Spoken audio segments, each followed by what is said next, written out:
मक मुद्रा में आ गए। वे पीठ से पीठ सटाकर एक दूसरे का सहयोग कर रहे थे। परीक्षार्थी परीक्षक असफल होने का दृश्य नहीं देखना चाहते थे। परीक्षक वास्तव में जो देखना चाहते थे वह था कि शक्तिशाली लोग तीरों की मूसलाधार बारिश के हमले के नीचे खड़े होकर भी आसानी से और कुशलता से काम करने में सक्षम हों। अचानक मुख्य परीक्षक ने एस्टर पर ध्यान दिया। शुरुआत से लेकर अब तक वह अपनी जगह पर खड़ा रहा। उसने एक कदम भी नहीं बढ़ाया था। यहां तक कि स्माइट्स भी दंग रह गया। क्या यह लड़का डर के मारे सुन्न हो गया है? गुरीवॉन ने मन ही मन सोचा, अगर तुम यहीं मर जाओ तो इससे मेरी बहुत सी परेशानी बच जाएगी। सबकी निगाहों के सामने एस्टर ने अपना हाथ धीरे से जादुई तलवार पर रखा। गिरती हुई तलवारों की बौछार का सामना करते हुए एस्टर ने अपनी पलकें तक नहीं उठाईं। जादुई तलवार को धीरे से उठाया गया और सबसे सरल जादुई दबाव जारी किया गया। और इसी क्षण एक अत्यंत शक्तिशाली जादुई तूफान अचानक उठ खड़ा हुआ, जिसने पल भर में सभी तलवारबाजों के टुकड़े टुकड़े कर दिए। इस दृश्य ने खुद को प्रतिभाशाली समझने वाले आसपास के परीक्षार्थियों को हैरान कर दिया।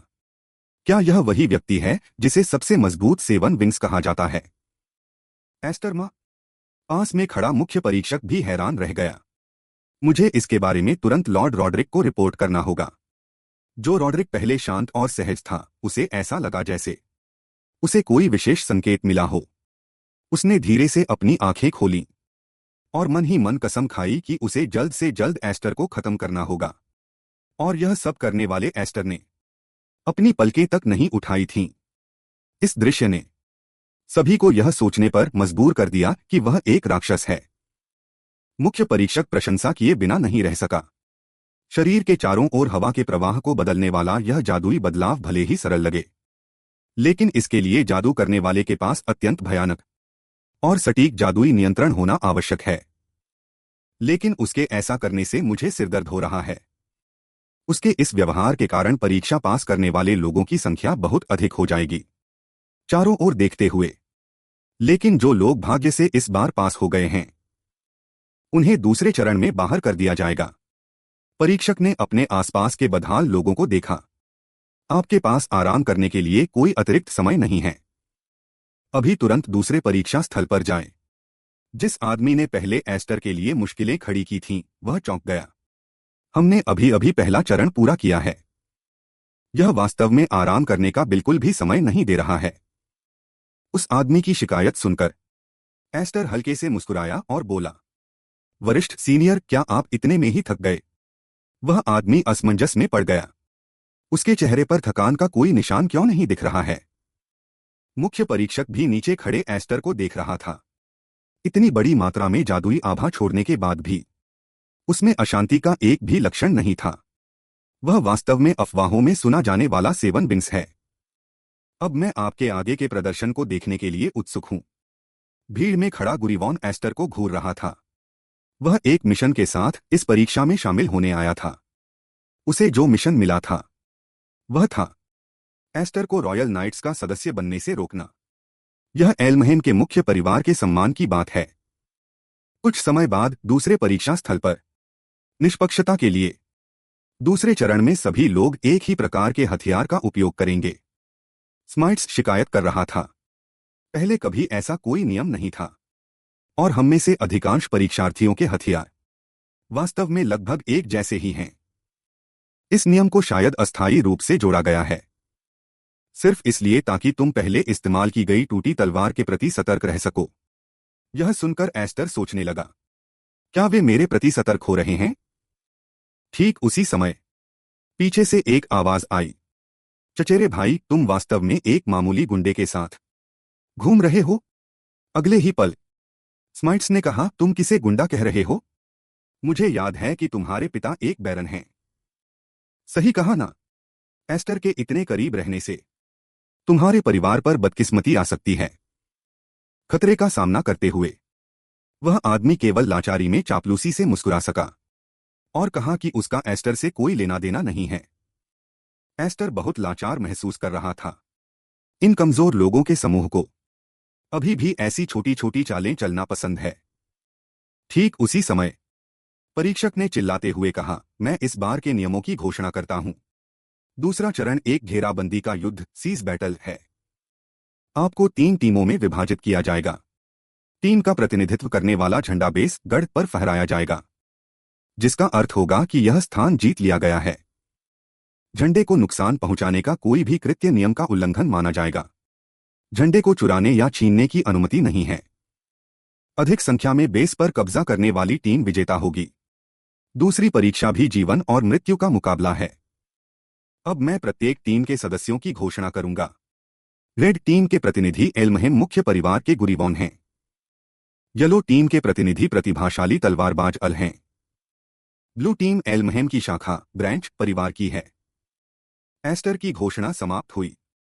तुरंत ही कुछ दूरी पर धुएं के संकेत ने यह स्पष्ट कर दिया कि मिशन शुरू हो गया है। प्रत्येक खेमे कैंप के पास 3 झंडे हैं। यदि आप मैच जीतना चाहते हैं तो दोनों पक्षों के झंडों पर कब्जा करना ही होगा। इसका मतलब यह भी है कि केवल एक ही टीम जीत सकती है। केवल एक ही टीम जीत सकती है। यानी कि इसका मतलब है, क्या हम एल्महेम के मुख्य परिवार के खिलाफ जा रहे हैं? आस्टर अच्छी तरह जानता था। वे एल्महेम के मुख्य परिवार से डरते थे। हम अपनी पूरी ताकत से नहीं लड़ सकते। हम तो बस आसपास के छोटे रईस कुलीन हैं। हम एल्महेम के मुख्य परिवार के प्रतिशोध को सहन नहीं कर सकते। उरिवॉन एल्महेम मुख्य परिवार का युवा स्वामी है। उसका एक शब्द हमारे परिवार के अस्तित्व का फैसला कर सकता है। हम रॉयल नाइट्स में शामिल होने के लिए बहुत उत्सुक हैं, लेकिन हम अपने परिवार को विनाश के कगार पर नहीं धकेल सकते। तो तुम्हारे कहने का मतलब है, क्या तुम इस प्रतियोगिता को छोड़ रहे हो? स्माइट्स ने कहा कि अगले साल का इंतजार करो।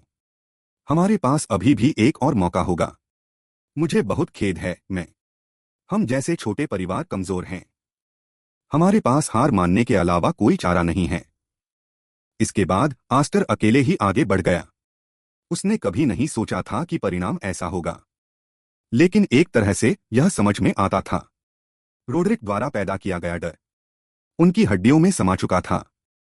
फिर उसने सोचा, अपने पिछले जीवन में वह भी इसी तरह कमजोर था। वह उनकी बेबसी को महसूस कर सकता था। फिर वह रॉयल टीम के शिविर कैंप के सामने पहुंचा, लेकिन शिविर के अंदर लड़ाई की कोई आवाज नहीं थी। यह उसकी कल्पना से कहीं अधिक शांत था। तुम सचमुच यहां अकेले ही आए हो?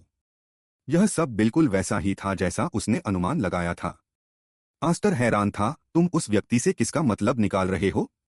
और यह आदमी, वह अपनी ही टीम का झंडा क्यों हटा रहा है? अगले ही पल आस्टर का चेहरा सदमे से भर गया। उसने असल में अपनी टीम के झंडे को रेड टीम के झंडे से बदल दिया था। वह आदमी मुस्कुराया। चलो मैं तुमसे मुकाबला करता हूं। अफवाहों वाले 7 विंग्स। इस बार यह वैसी निष्पक्ष लड़ाई नहीं होगी जैसी तुम सोच रहे हो। ठीक इससे पहले आस्टर उलझन में था। तुमने अपना झंडा क्यों छोड़ दिया? तुम्हें तो रॉयल टीम के सदस्यों का नेता होना चाहिए था। आस्टर के सवाल के सामने उस आदमी ने मुस्कुराते हुए कहा, क्योंकि मैंने गुरियन के साथ गठबंधन कर लिया है। नोलन परिवार का सबसे बड़ा बेटा। नोलन परिवार दरबारी तलवारबाजी कोर्ट स्वॉर्ड्समैनशिप की स्थापना के लिए प्रसिद्ध है। पिछले 2 वर्षों में 7 आर्ट्स की अत्यधिक प्रसिद्धि के कारण नतीजा यह हुआ कि नोलन परिवार के मार्शल आर्ट जीनियस की चमक फीकी पड़ गई।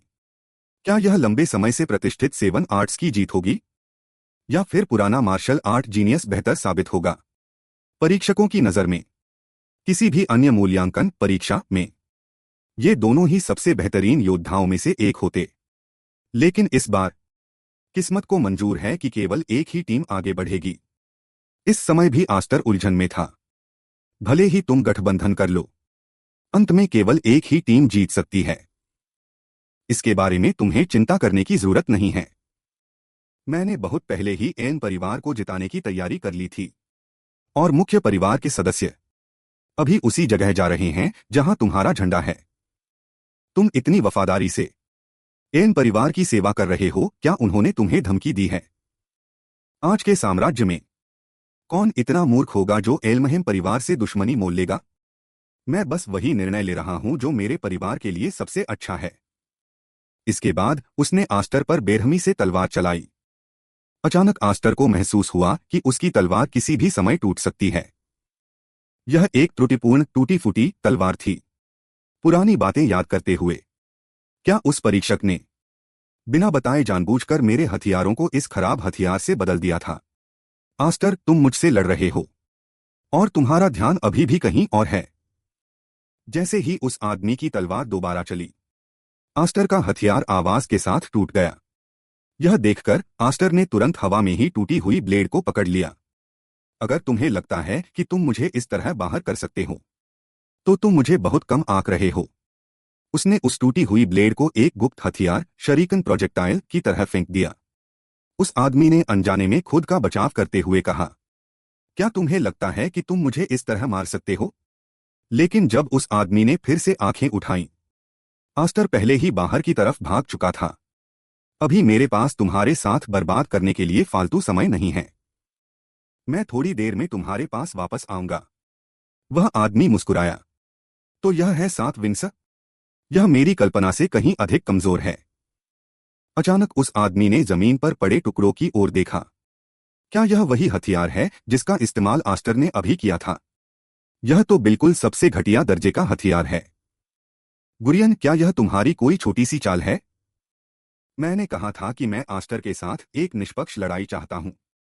इस समय आस्टर तेजी से अपने शिविर की ओर भागा। आस्टर, ऐसा लगता है कि तुम्हें आने में देर हो गई। तुम्हारे शिविर पर पहले ही हमारा कब्जा हो चुका है। पहले नोलन ने कहा था कि उसे अकेले ही तुमसे निपटने का भरोसा है। उम्मीद नहीं थी कि उसने तुम्हें इतनी जल्दी वापस आने दिया, लेकिन फिर भी तुम्हें देर हो चुकी है। तुम्हारे तीनों झंडों पर अब मेरा कब्जा है। गुरियन, क्या यही वह जीत है जो तुम चाहते थे? मुझे बताओ, मेरी टीम के बाकी लोग कहाँ हैं? यह सुनकर गुरियन ने अपना मुंह खोला। अपने पीछे देखो, सब समझ जाओगे। एक लंबी तलवार धीरे से आस्टर की पीठ पर आकर टिक गई।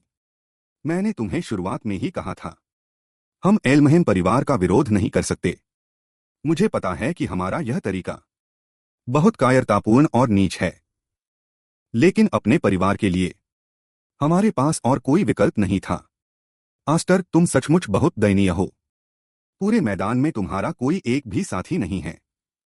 उरिवॉन, क्या तुम एक बात गलत नहीं सोच रहे? क्या तुम्हें लगता है कि केवल संख्याओं, ज्यादा लोगों के दम पर तुम मुझे हरा सकते हो? आस्टर, यह तुम हो जो अभी तक स्थिति को नहीं समझ पाए हो। इस घेराबंदी की लड़ाई, सीज बैटल को जीतने की शर्त यह है कि दो या दो से अधिक ठिकानों पर कब्जा जमाते ही जीत पक्की हो जाती है।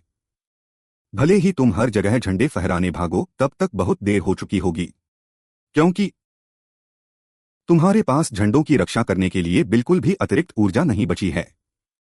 मुझे इस समस्या के बारे में बहुत पहले से पता था, इसीलिए मेरा लक्ष्य तुम सबको खत्म करना है। यह सुनकर सब लोग अपनी जगह पर स्तब्ध रह गए। क्या उसने कहा कि वह हम सबको खत्म कर देगा?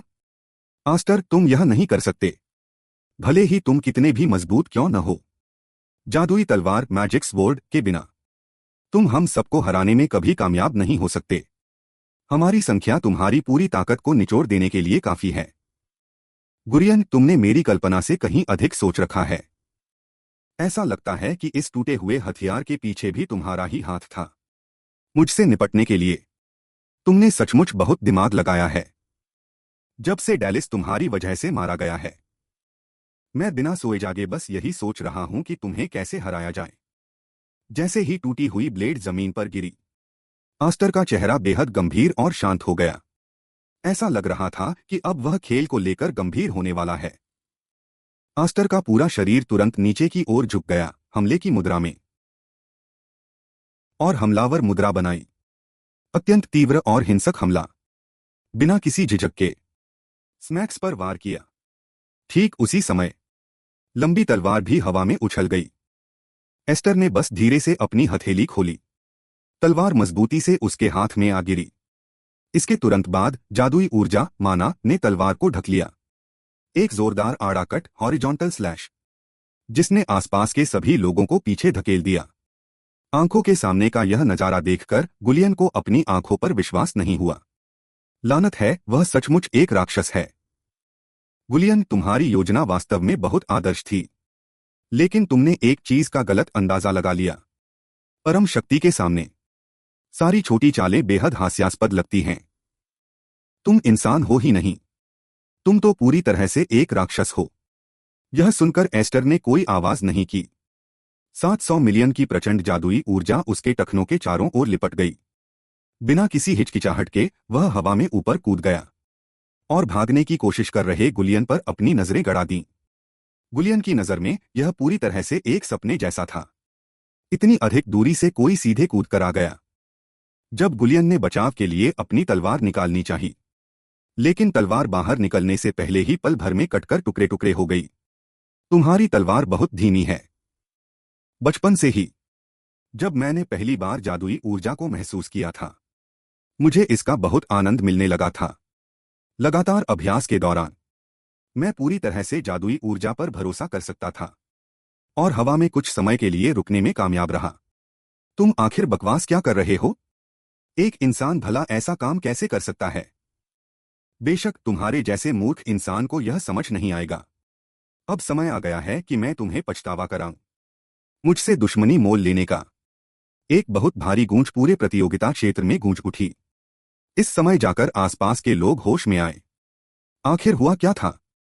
अचानक स्मेटस ने चौंक कर एक तरफ देखा। एल्महेम परिवार का गुलियन। वह अचानक कैसे हार गया?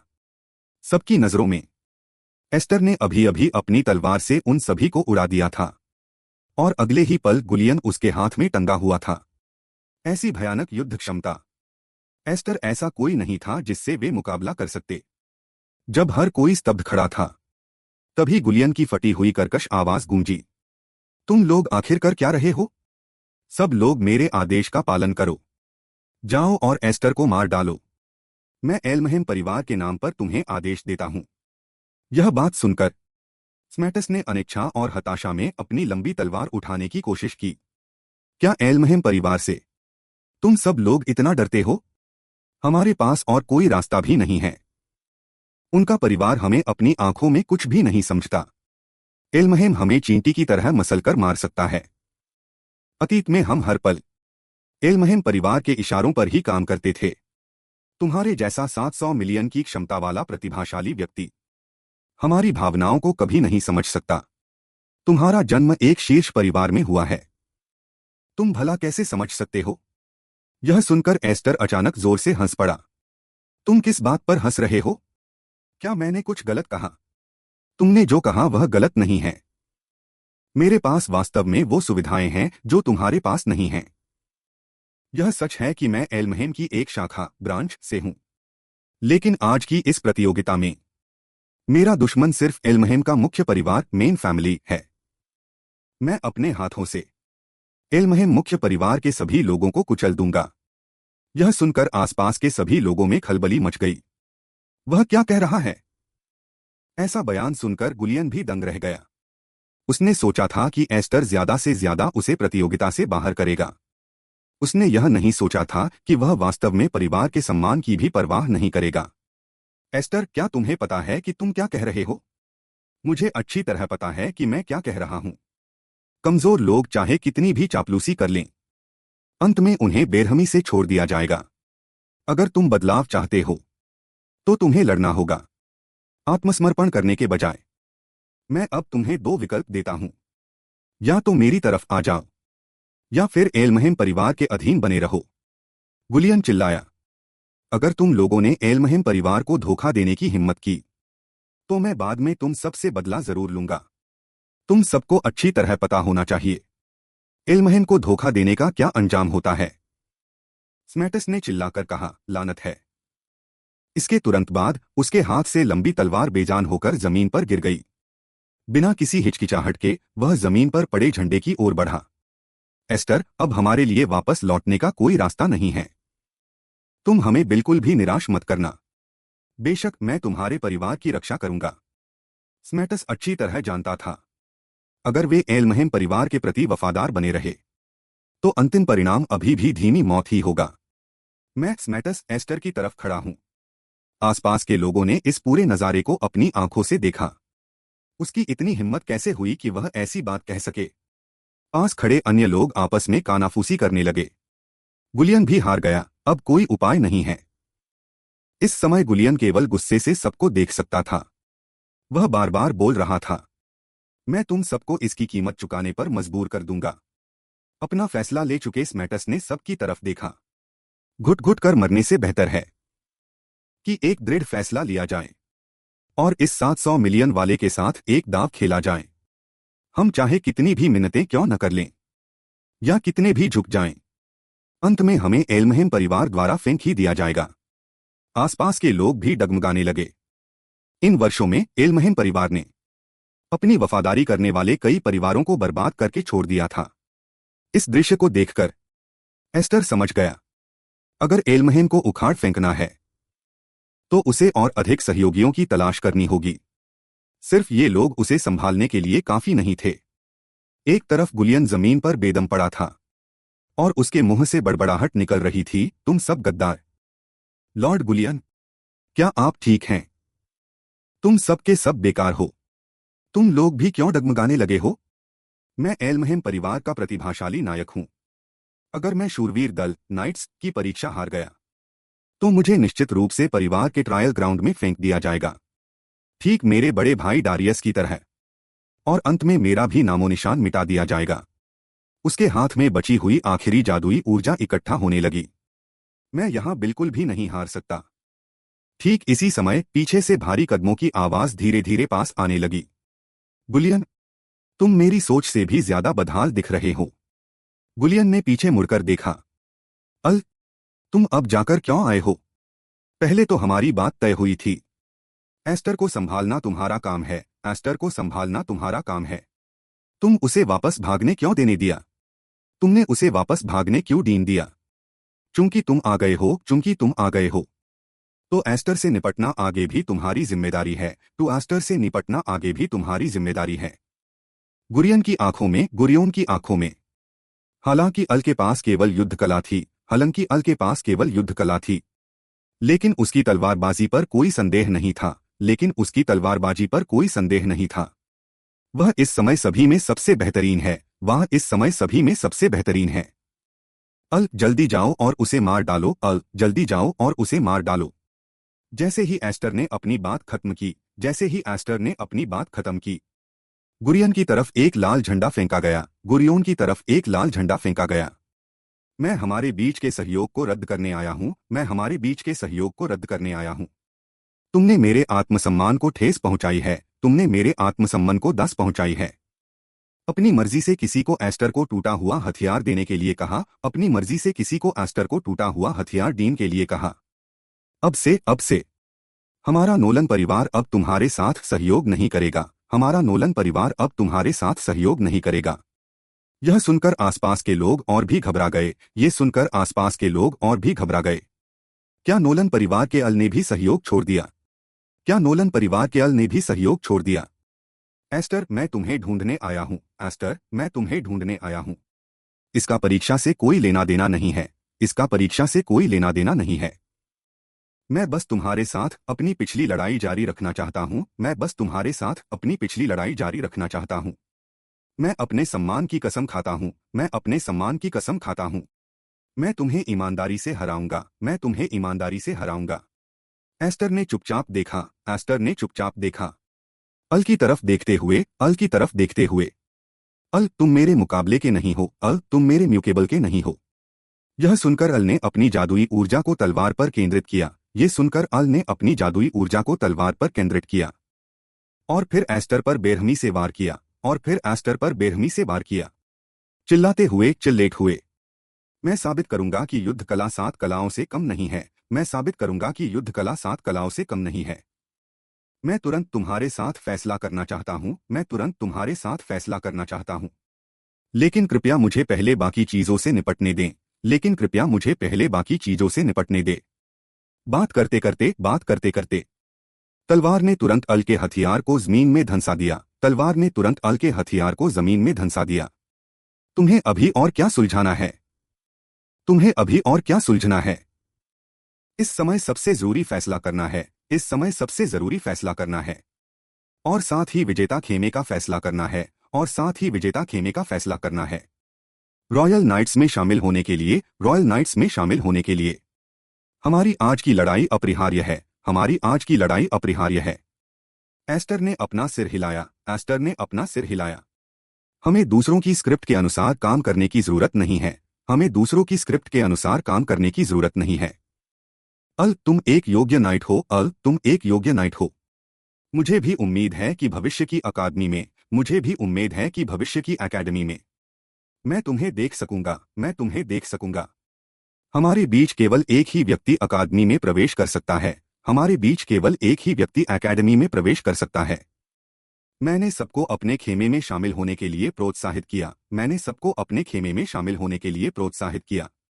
इसका मतलब यह नहीं था कि तुम लोग मेरे खिलाफ लड़ो। इसका मतलब यह नहीं था कि तुम लोग मेरे खिलाफ लड़ो। एल्महीम खेमा। बल्कि मेरी योजना शुरू होने से पहले, बल्कि मेरी योजना शुरू होने से पहले मुझे चाहिए कि हर कोई मेरी बात माने। मुझे चाहिए कि हर कोई मेरी बात माने। और मेरी योजना सभी उम्मीदवारों को परीक्षा पास कराने की है। मेरी योजना सभी उम्मीदवारों को परीक्षा पास कराने की है। जैसे ही उसने यह कहा, जैसे ही उसने ये कहा, अल और गुरियन दोनों के चेहरे पर झटका लगा। अल और गुरियोन दोनों के चेहरे पर झटका लगा। तुम्हारा मतलब है कि हम सबको पास कराओगे? तुम्हारा मतलब है कि हम सबको पास करोगे? यह कैसे संभव हो सकता है? यह कैसे संभव हो सकता है? एस्टर ने दूसरों के सवालों का कोई जवाब नहीं दिया। एस्टर ने दूसरों के सवालों का कोई जवाब नहीं दिया और धीरे धीरे गुरियन की तरफ बढ़ने लगा। और धीरे धीरे गुरियोन की तरफ बढ़ने लगा। एस्टर, तुम आखिर करना क्या चाहते हो? एस्टर, तुम आखिर करना क्या चाहते हो? उसकी आवाज थोड़ी कांप रही थी। उसकी आवाज थोड़ी कांप रही थी। गुरियन, इतने परेशान मत हो। गुरियोन, इतने परेशान मत हो। मैं बस चाहता हूं कि तुम भी मेरे साथ शामिल हो जाओ। मैं बस चाहता हूं कि तुम भी मेरे साथ शामिल हो जाओ। कुछ देर बाद मुख्य परीक्षक हैरान रह गया। कुछ देर बाद मुख्य परीक्षक हैरान रह गया। तुम लोग आखिर कर क्या रहे हो? तुम लोग आखिर कर क्या रहे हो? मुख्य परीक्षक को रिपोर्ट करें। मुख्य परीक्षक को रिपोर्ट करें। नियम यह है कि जीत के लिए 2 से अधिक खेमों के झंडों पर कब्जा करना होगा। जीत के लिए 2 से अधिक खेमों के झंडों पर कब्जा करना होगा। इसलिए हमने तीनों झंडों को एक साथ रख दिया। इसलिए हमने तीनों झंडों को एक साथ रख दिया। यह नियमों का उल्लंघन नहीं है। ये नियमों का उल्लंघन नहीं है। क्या तुम मेरा मजाक उड़ा रहे हो? क्या तुम मेरा मजाक उड़ा रहे हो? क्या तुम सच में सभी उम्मीदवारों को पास कराना चाहते हो? क्या तुम सच में सभी उम्मीदवारों को पास कराना चाहते हो? परीक्षक का रवैया देखकर, परीक्षक का रवैया देखकर सभी ने अपने दांत भींच लिए। सभी ने अपने दांत भींच लिए। ऐसी घटिया चाल को परीक्षक कैसे स्वीकार कर सकता है? ऐसी घटिया चाल को परीक्षक कैसे स्वीकार कर सकता है? एस्टर, क्या मैंने तुम्हें दुश्मनों को खत्म करने का आदेश दिया था? एस्टर, क्या मैंने तुम्हें दुश्मनों को खत्म करने का आदेश दिया था? और तुम इसके बजाय दुश्मन से, और तुम इसके बजाय दुश्मन से हाथ मिलाकर शांति बना रहे हो। क्या इसे काम पूरा होना कहते हैं? हाथ मिलकर शांति बना रहे हो, क्या आईएसी काम पूरा होना कहते हैं? अगर दुश्मन दोस्त बन चुका है, अगर दुश्मन दोस्त बन चुका है, तो दुश्मन को खत्म करना सबसे खराब नीति होगी। तो दुश्मन को खत्म करना सबसे खराब नीति होगी। मैं यहां तुमसे बहस करने नहीं आया हूं। मैं यहां तुमसे बहस करने नहीं आया हूं। तुम लोग तुरंत प्रतियोगिता जारी रखो। तुम लोग तुरंत प्रतियोगिता जारी रखो। नियमों में स्पष्ट रूप से ऐसा नहीं कहा गया है। नियमों में स्पष्ट रूप से ऐसा नहीं कहा गया है कि ऐसा करने की अनुमति नहीं है, कि ऐसा करने की अनुमति नहीं है। जब तक नियमों का उल्लंघन नहीं होता, जब तक नियमों का उल्लंघन नहीं होता, आपको हमें आदेश देने का कोई अधिकार नहीं है। आपको हमें आदेश देने का कोई अधिकार नहीं है। क्या एक परीक्षक के रूप में इस तरीके को स्वीकार न करने पर, क्या एक परीक्षक के रूप में इस तरीके को स्वीकार न करने पर आप इसे एक तरफा खारिज कर सकते हैं? आप आईएसी एक तरफा खारिज कर सकते हैं? इसके अलावा अगर लड़ाई सच में जारी रही, इसके अलावा अगर लड़ाई सच में जारी रही, तो एल्महीम परिवार निश्चित रूप से मेरे द्वारा बाहर कर दिया जाएगा। तो एल्महीम परिवार निश्चित रूप से मेरे द्वारा बाहर कर दिया जाएगा। तो आपके उच्च अधिकारी भी इससे बहुत परेशान होंगे। तो आपके उच्च अधिकारी भी इससे बहुत परेशान होंगे। कुछ देर बाद एस्टर और उसका समूह हॉल में इंतजार कर रहा था। एस्टर और उसका समूह हॉल में इंतजार कर रहा था। मुख्य परीक्षक। उसने बस कभी ऐसा तरीका नहीं देखा था। उसने बस कभी ऐसा तरीका नहीं देखा था। इसलिए उसे उच्च अधिकारियों से निर्देश लेने जाना पड़ा। इसलिए उसे उच्च अधिकारियों से निर्देश लेने जाना पड़ा। एस्टर, मुझे एक बात को लेकर उत्सुकता है। एस्टर, मुझे एक बात को लेकर उत्सुकता है। तुमने आखिर ऐसा क्या कहा, तुमने आखिर ऐसा क्या कहा? जिससे एल्महेम परिवार का युवा मालिक, जिसे एल्महीम परिवार का युवा मालिक तुम्हारे प्रस्ताव पर सहमत हो गया, तुम्हारे प्रस्ताव पर सहमत हो गया।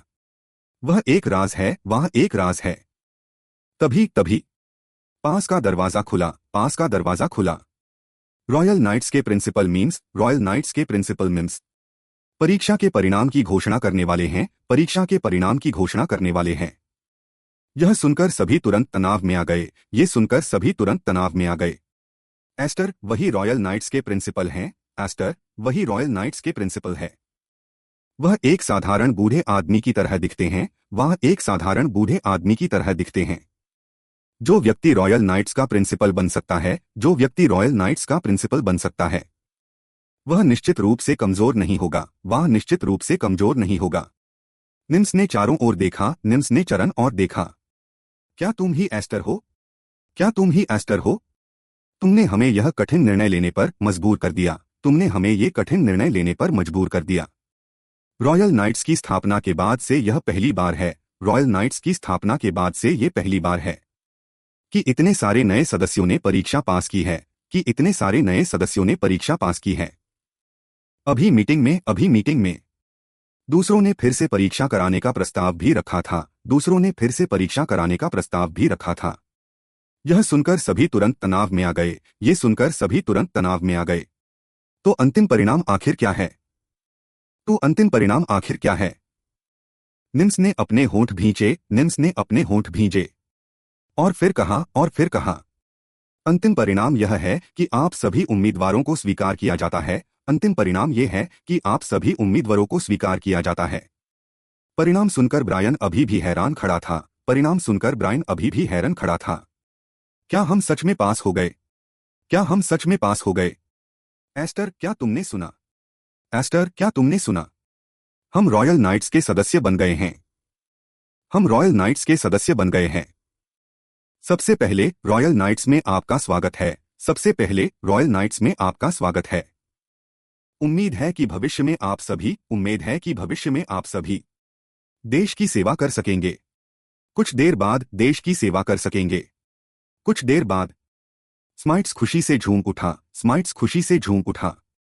यहाँ की सुविधाएं बहुत बेहतरीन हैं, यहाँ की सुविधाएं बहुत बेहतरीन हैं। मैंने अनगिनत बार परीक्षा दी लेकिन कभी पास नहीं हुआ, मैंने अनगिनत बार परीक्षा दी लेकिन कभी पास नहीं हुआ। इस बार यह सब एस्टर की बदौलत हुआ, इस बार ये सब एस्टर की बदौलत हुआ। एस्टर ने कहा कि यह सब आप सभी की मेहनत का परिणाम है, एस्टर ने कहा कि ये सब आप सभी की मेहनत का परिणाम है। यह अकेले मेरा श्रेय नहीं है, ये अकेले मेरा श्रेय नहीं है। मैंने सपने में भी नहीं सोचा था, मैंने सपने में भी नहीं सोचा था कि वे सच में हम सबको पास करने के लिए सहमत हो जाएंगे, कि वे सच में हम सबको पास करने के लिए सहमत हो जाएंगे।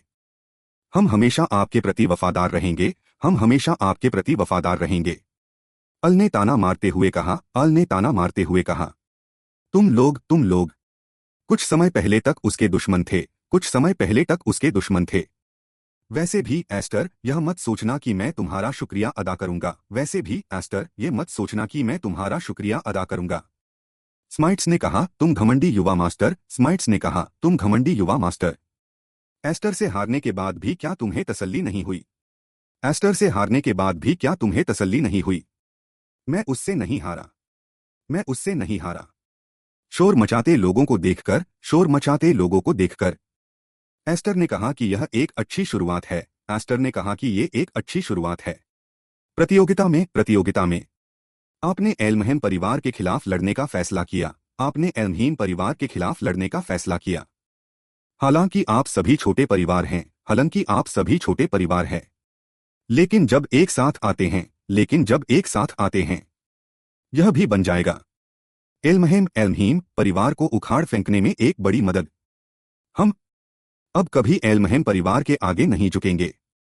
उसकी दोनों बड़ी बहनें पहले ही स्नातक ग्रेजुएट हो चुकी हैं। फिलहाल केवल बड़ी बहन अराफिन ही नाइट्स में हैं। उन्होंने मुझसे 1 साल पहले आवेदन किया था। वह मुझसे बेहतर इस जगह को जानती हैं। कल नए छात्रों के प्रशिक्षण का पहला दिन है। मुझे जल्द से जल्द अकादमी के जीवन में ढलना होगा। मेरे पास बर्बाद करने के लिए फालतू समय नहीं है। ठीक इसी समय अचानक उसने देखा कि पीछे खड़े सभी लोग उसे घूर घूर कर देख रहे हैं। तुम सब लोग आखिर कर क्या रहे हो? तो ऐसा दिखता है 7 विंग्स 7 विंग्स। क्या यह वही पौराणिक टोटम टोटम है? शायद 7 विंग्स से प्रार्थना करने पर हमें भी अच्छी किस्मत मिल जाए। आस्टर एस्टर गुस्से में आ गया। मैं कोई शुभंकर मैस्कट नहीं हूं। पास ही खड़े अल अल ने आह भरी। ऐसा लगता है कि यह पूरा साल काफी उथल पुथल भरा रहने वाला है। एलमहेम हवेली के अंदर। गुरियन गुरियोन, तुमने मुझे बहुत निराश किया है। अंत में तुम केवल 7 विंग्स की मदद से ही पास हो पाए, यहां तक कि तुमने उसे अपने सामने एलमहेम परिवार को उखाड़ फेंकने की बात कहने दी। तुम बस खड़े होकर परिवार का यह अपमान कैसे देख सकते थे? माँ, इस बार मुझसे लापरवाही हो गई। अगली बार मैं उस कमीने को जरूर मार डालूंगा। अभी उसकी बात पूरी भी नहीं हुई थी कि एक जोरदार लात ने गुरियन को दूर उड़ा दिया। लू वाई वाई को टी एच ला एल आई गो टी सी ए जी पी एम टी ए आई एच ओ सी 10 रिएंग डी सी एच थी ओ एन जी सी एन एच लाको एन जी आई बे अंगहटा। तुम जैसे बेकार कचरे को मौका देना सिर्फ समय की बर्बादी है। तुम्हें तो पिंजरे में डाल देना चाहिए ताकि वो राक्षस तुम्हें नोच नोच कर खा जाए। बोलने वाली कोई और नहीं बल्कि गुरियन की बड़ी बहन लिलियन लिलियन थी। दीदी, आप ऐसा नहीं कर सकती। मैं इस बार बस थोड़ा लापरवाह हो गया था। लेकिन लिलियन ने उसकी एक न सुनी। वह बस अपना गुस्सा निकालती रही। गुरियन इस अपमान को सहता रहा। यह सब आस्टर की गलती है।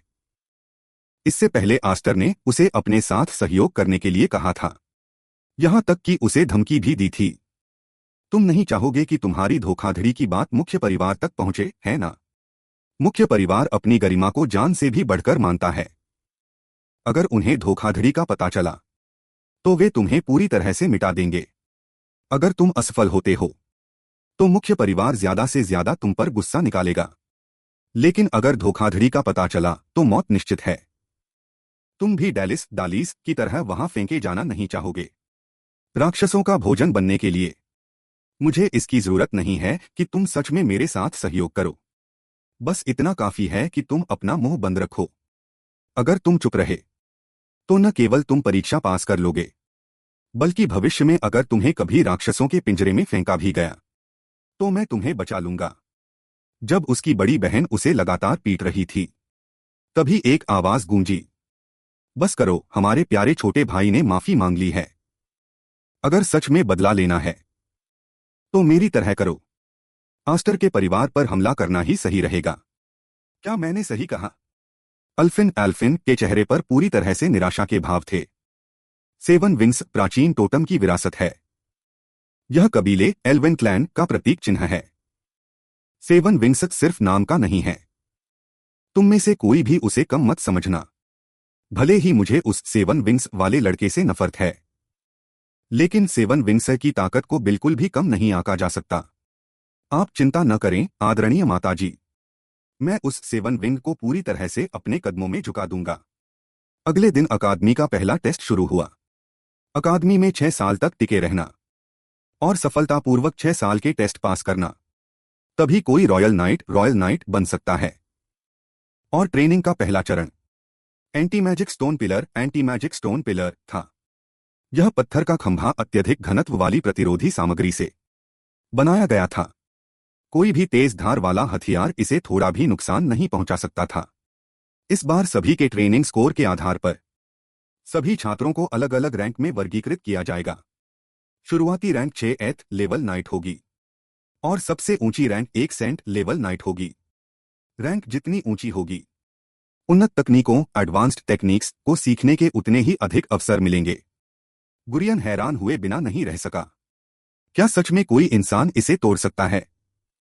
अगले ही पल देखा गया कि अल ने अपनी जादुई ऊर्जा मना को तलवार पर केंद्रित किया। कुछ ही देर में पत्थर के खंभे पर कई निशान पड़ गए। अल सामान्य छात्रों में पहले से ही औसत से ऊपर के स्तर पर था। वह जादू की ताकत का इस्तेमाल करने में माहिर था। लेकिन परीक्षक टेस्टर ने कहा, अगर तुम जादुई ऊर्जा और तलवारबाजी को पूरी तरह से एक साथ मिला सको तभी तुम्हें एक असली योद्धा माना जाएगा। जैसे ही उसकी बात खत्म हुई, उसके पीछे आस्टर की जादुई ऊर्जा उसकी तलवार पर छा चुकी थी। बिना किसी झिझक के उसने तुरंत एंटीमै स्टोन पिलर पर जोरदार हमला किया। जादू की उस प्रचंड ऊर्जा को महसूस करके सभी लोग दंग रह गए। जब उन्होंने पीछे मुड़कर देखा तो उन्होंने देखा कि वह अटूट एंटी मैजिक स्टोन पिलर पल भर में चकनाचूर हो गया था। सिर्फ चकनाचूर ही नहीं, खंभे का ऊपरी हिस्सा पूरी तरह से पाउडर में बदल चुका था। इस दृश्य ने अकादमी के डीन का भी ध्यान खींचा। ट्रेनिंग के पहले ही दिन कोई उस खंभे को इतनी बुरी तरह से तोड़ सकता है, यहां तक कि उसके ऊपरी हिस्से को धूल में मिला सकता है। वह सच में सेवन विंग्स के प्रतीक चिन्ह वाला आदमी है। कुछ देर बाद स्माइथस स्मिथ्स को उम्मीद नहीं थी कि नाइट्स में शामिल होने के बाद भी और भी टेस्ट होंगे, यहां तक कि नाइट्स की रैंक प्रणाली भी होगी। फिर उसने आस्टर के हाथ में मौजूद कार्ड की तरफ देखा। इस बैच के छात्रों में केवल तुम और वो दूसरे छात्र ही हो जो 6th लेवल से शुरुआत नहीं कर रहे हो। तुम दोनों ने ट्रेनी 6th लेवल को छोड़ दिया है और सीधे आधिकारिक ऑफिशियल लेवल से शुरुआत कर रहे हो। यह सुनकर आस्टर मुस्कुराया। चाहे शुरुआत किसी भी लेवल से हो, रॉयल नाइट बनने के लिए कम से कम सेकंड लेवल या उससे ऊपर पहुंचना होगा। सेकंड ले नाइट? बॉस, आपको तो बिल्कुल भी चिंता करने की जरूरत नहीं है। बॉस? तुम मुझे बॉस क्यों बुला रहे हो?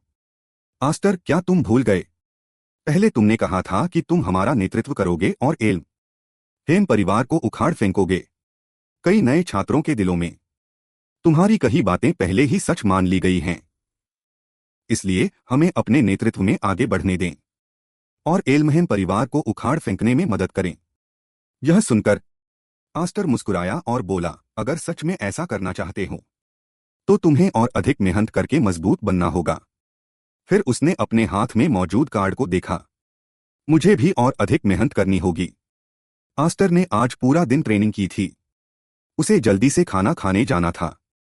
कुछ ही देर बाद उसने देखा कि डाइनिंग हॉल कैफेटेरिया में कुछ हंगामा चल रहा था। ऐसा लगा जैसे कोई घटना घटी हो। ठीक इसी समय हर किसी ने देखा कि एस्टर आ गया है, चिल्लाते हुए कि ऐसा लगता है हम मुसीबत में हैं। एस्टर आ गया है। मैं बहुत समय से तुम्हारा इंतजार कर रहा था। एस्टर ने नहीं सोचा था कि यह लड़का अभी भी अकादमी में होगा। एम परिवार के सबसे क्रूर भाई बहन सच में बहुत समय बाद मिले हैं। मेरे चचेरे भाई जूलियस, एल्महेम परिवार के उत्तराधिकार के दूसरे दावेदार। वह पूरे परिवार का सबसे पागल उत्तराधिकारी है। यहां तक कि परिवार के लोगों में से भी अनगिनत लोग उनके हाथों मारे गए हैं। वे सचमुच परिवार के असली पागल हैं। लिलियाने ने एस्टर को देखते हुए हल्की सी मुस्कान दी। बड़े होकर तुम बचपन से भी ज्यादा आकर्षक लग रहे हो। मेरे इस भाई की तरह नहीं, जो सचमुच एक कचरा बेकार है। गुरियन को लाचारी से प्रताड़ित किया जा रहा था।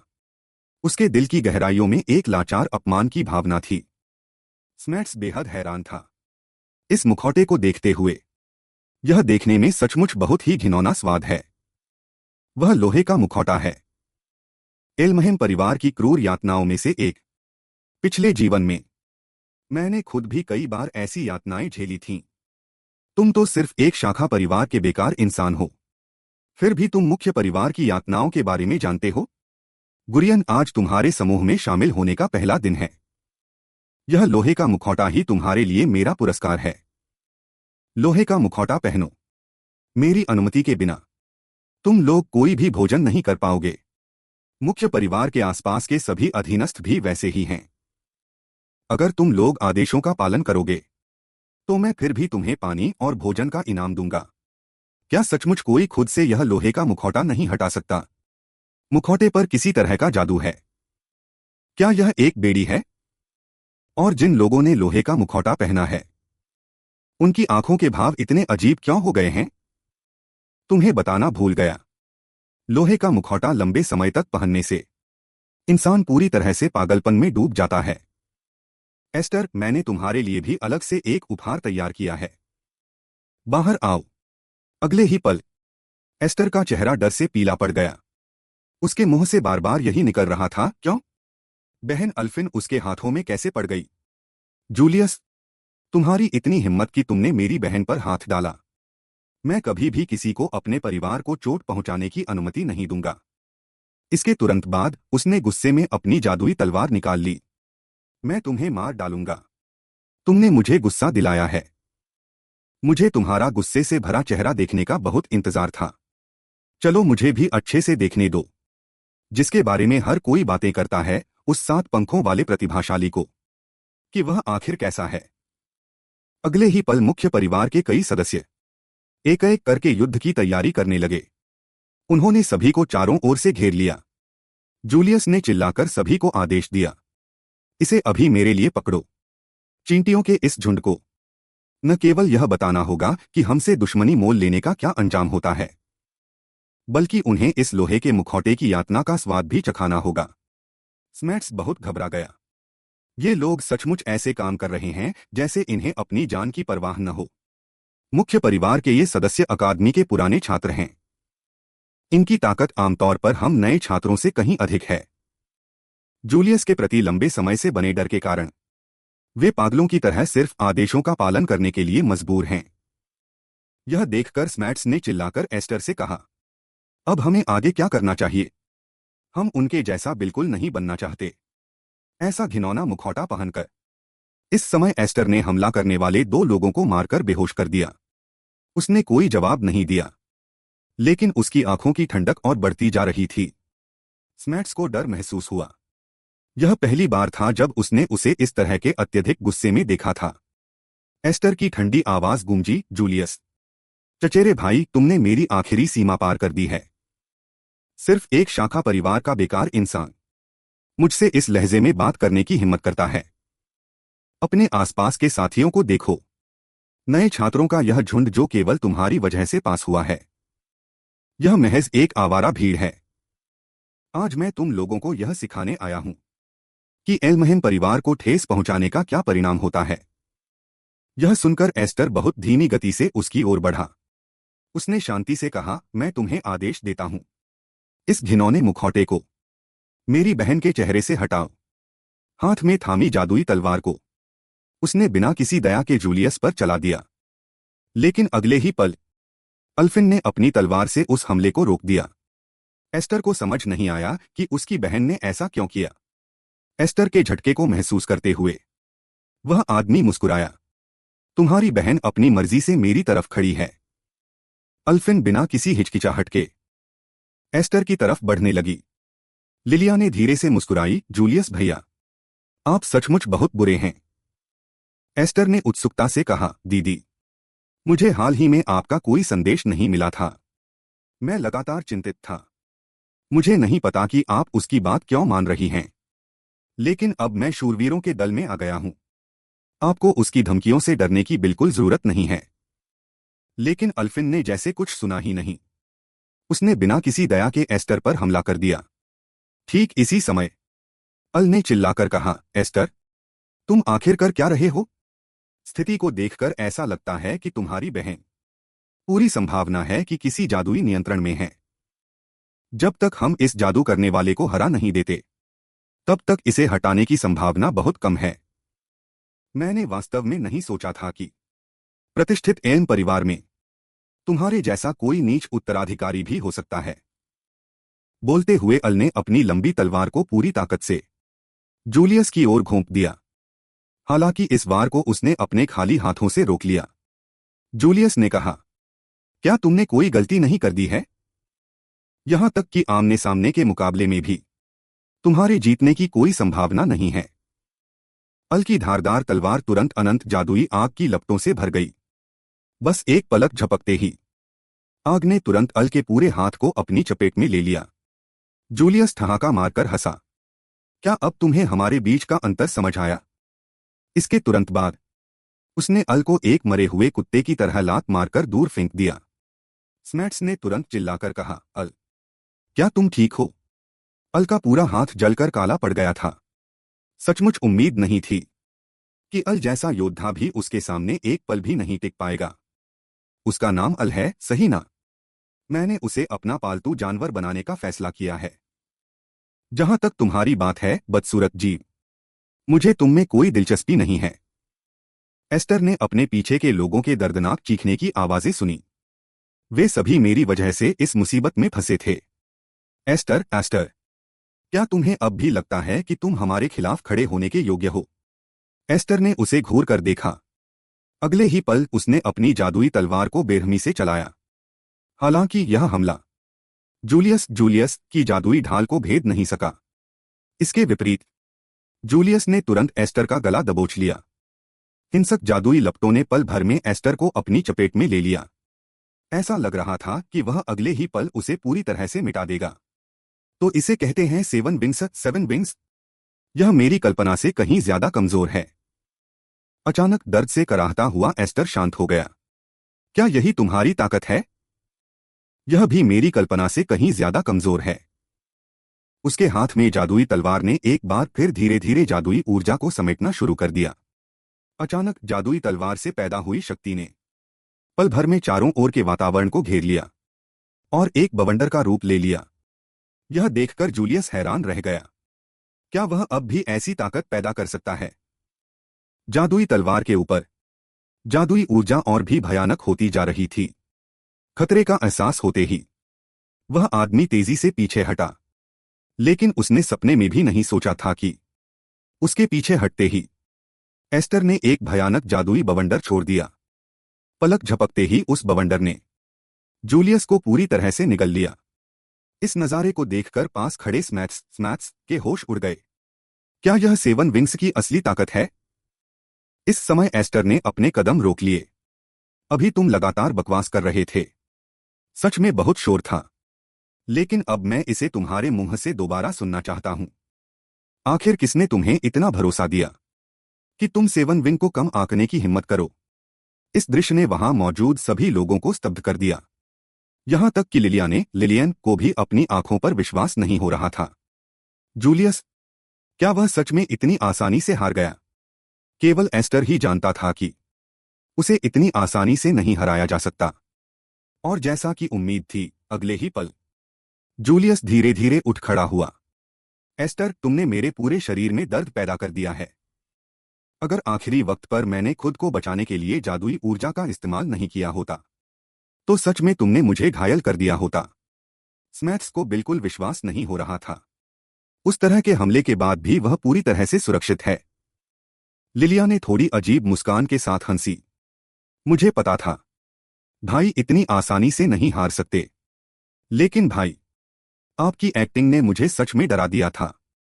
अगर मैं उन्हें थोड़ी उम्मीद नहीं देता, तो उनके पास लड़ाई जारी रखने की हिम्मत नहीं होती। लेकिन एस्टर, तुम्हारी इतनी हिम्मत कि तुमने सच में मुझ पर हमला किया। इससे साफ है कि तुम मेरे हाथों मरने के लिए पूरी तरह तैयार हो। उफनती और हिंसक लपटें जादुई ऊर्जा ने पल भर में पूरे कमरे को भर दिया। सिर्फ एक शाखा परिवार, ब्रांच फैमिली के होने के बावजूद, क्या तुम्हें सच में लगता है कि सेवन विंग्स के होने से तुम मुख्य परिवार की अवज्ञा कर सकते हो? जूलियस, तुम बहुत ज्यादा बोलते हो। मैं बहुत पहले ही मौत की लड़ाई के लिए तैयार हो चुका हूं। देखते ही देखते उन दोनों की जादुई ऊर्जा पूरे कमरे में फैल गई। जैसे ही दोनों के बीच लड़ाई शुरू होने वाली थी, पास से एक आवाज चिल्लाई, सब रुक जाओ। अर्लेमास ने कहा, तुम लोग सच में बकवास कर रहे हो। कैफेटेरिया तुम लोगों के लड़ने की जगह नहीं है। नए और पुराने छात्रों का कैफेटेरिया में इस तरह लड़ना, अगर यह बात बाहर गई तो अकादमी की साख के लिए अच्छा नहीं होगा। जूलियस, कृपया तुरंत कैफेटेरिया से बाहर चले जाओ। तुम तो सिर्फ एल्महीम के छठे बुजुर्ग हो। जूलियस, तुम सच में बहुत बेरहम हो। मैं तुम्हें अकादमी के एक अधिकारी के रूप में आदेश दे रहा हूं। मैं नहीं चाहता कि मेरे सामने छात्रों का कोई नुकसान हो, चाहे वह हो या तुम। अगर तुम इस लड़ाई को जारी रखना चाहते हो, तो भविष्य में तुम्हें मौका मिलेगा। जूलियस ने कुछ देर सोचा। बात को और बढ़ाना सच में ठीक नहीं था। एस्टर, आज मैं तुम्हें छोड़ रहा हूं, लेकिन दुआ करना कि तुम दोबारा मेरे हत्थे न चढ़ो। एक दिन मैं तुम्हें भी यह मुखौटा पहना कर रहूंगा। नए छात्रों का स्वागत समारोह खत्म हुआ। सब वापस जाओ और ट्रेनिंग करो। लेकिन एस्टर इस तरह रुकना नहीं चाहता था। उसकी बहन अभी भी जूलियस के कब्जे में थी। एर्लेमास ने एस्टर को रोका। एस्टर, इस बार मेरी खातिर रुक जाओ। जो भी बात है बाद में करेंगे। एस्टर को अभी भी समझ नहीं आ रहा था कि उसकी बहन ऐसी क्यों हो गई। उसने चिल्लाकर जूलियस से कहा, मैं अपनी बहन को जरूर बचाऊंगा। हालांकि जवाब में उसे केवल एल्फिन एल्फिन की बेरहम निगाहें मिली। एस्टर ने एल्फिन को जाते हुए घूर कर देखा। क्या यह सब सच में उस मुखौटे के कारण है? कुछ देर बाद एर्लेमास के दफ्तर में स्मैथ्स ने बेप्सी से कहा, अल अल को लिलिया ने ले गई और कुछ नए छात्रों को भी मुखौटा पहनाकर जबरदस्ती ले जाया गया है। एस्टर, तुम्हें क्या लगता है अब हमें क्या करना चाहिए? एस्टर ने पूछा। एर्लेमास, आपने उन्हें अल और बाकी लोगों को ले जाने क्यों दिया? लड़के, क्या तुम जानते हो कि तुम किससे बात कर रहे हो? पास खड़े व्यक्ति ने कहा। एरलेज ने कहा, मैं और एस्टर एक दूसरे को जानते हैं। कोई बात नहीं एस्टर, हम इतने अच्छे दोस्त हैं। क्या तुम्हें लगता है कि मैं तुम्हें नुकसान पहुंचाऊंगा? उस समय की स्थिति में लड़ाई रोकना ही सबसे सही फैसला था। मुख्य परिवार के पिछले मुकदमे में एर्लेमास ही इकलौता व्यक्ति था जिसने मेरी जान बचाई थी, लेकिन यह समझना मुश्किल था कि उसके दिमाग में क्या चल रहा है।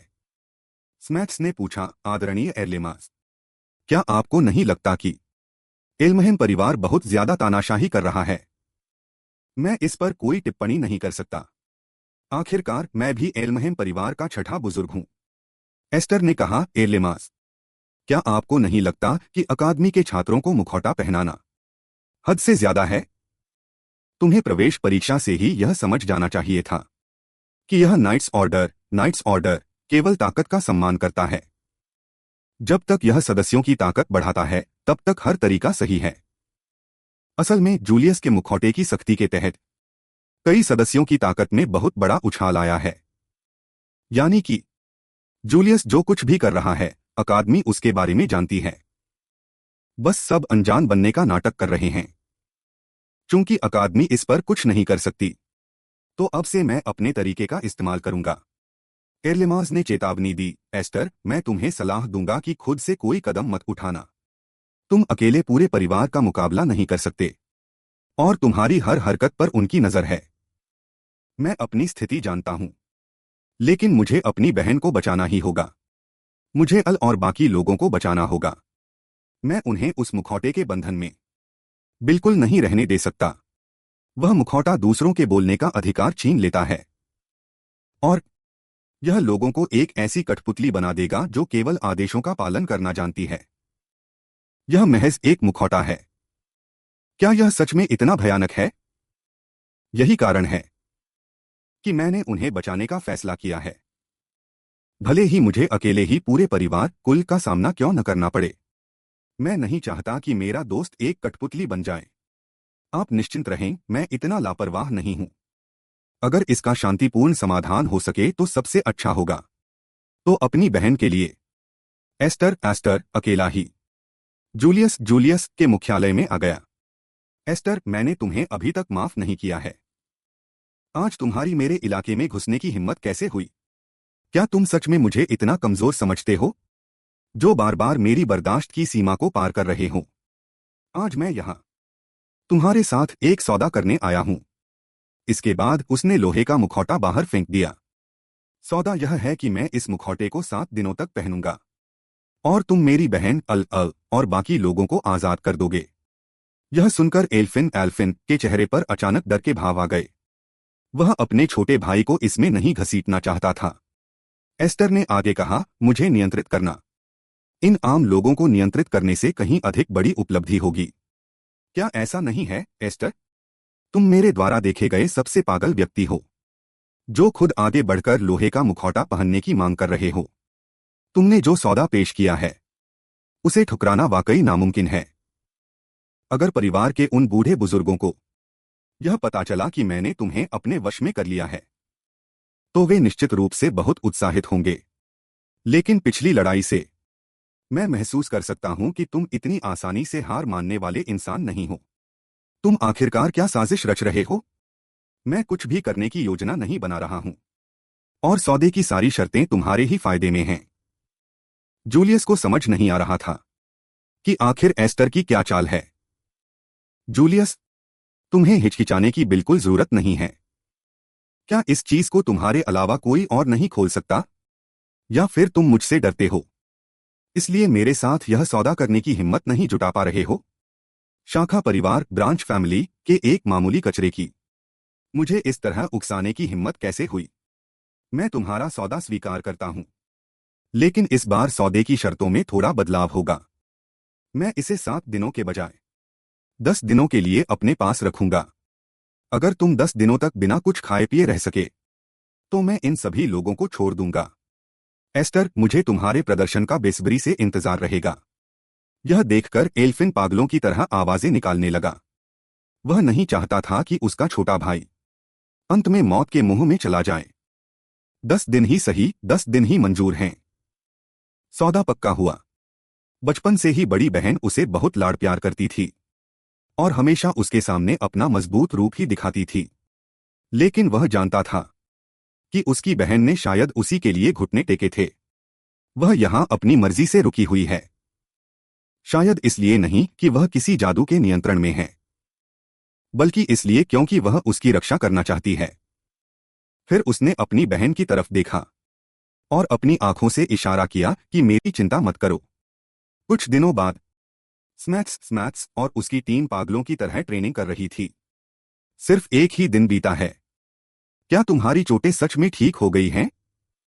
मुझे अपनी कमजोरी का अच्छी तरह से एहसास हो गया है।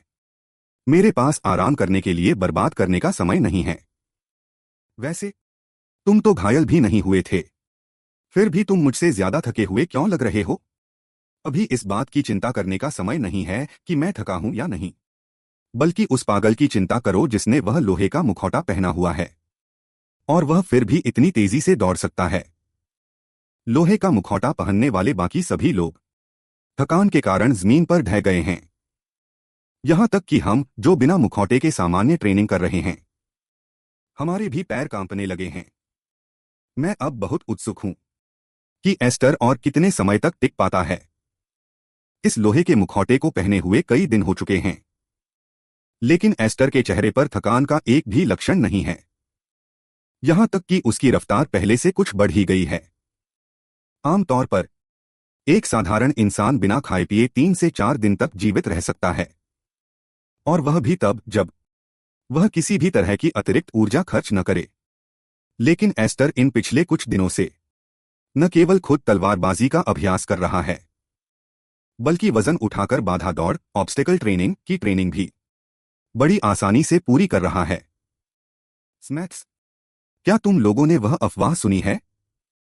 अफवाह है कि जिस दिन एस्टर मिला था, एक बच्चा होने के बावजूद वह अकेले ही बर्फ पर रेंगते हुए कई पहाड़ों को पार कर आया था। यह निश्चित रूप से एक अफवाह ही होगी। ऐसा कैसे हो सकता है कि कोई बच्चा बर्फ पर रेंग सके और यहां तक कि कई पहाड़ों को पार कर ले?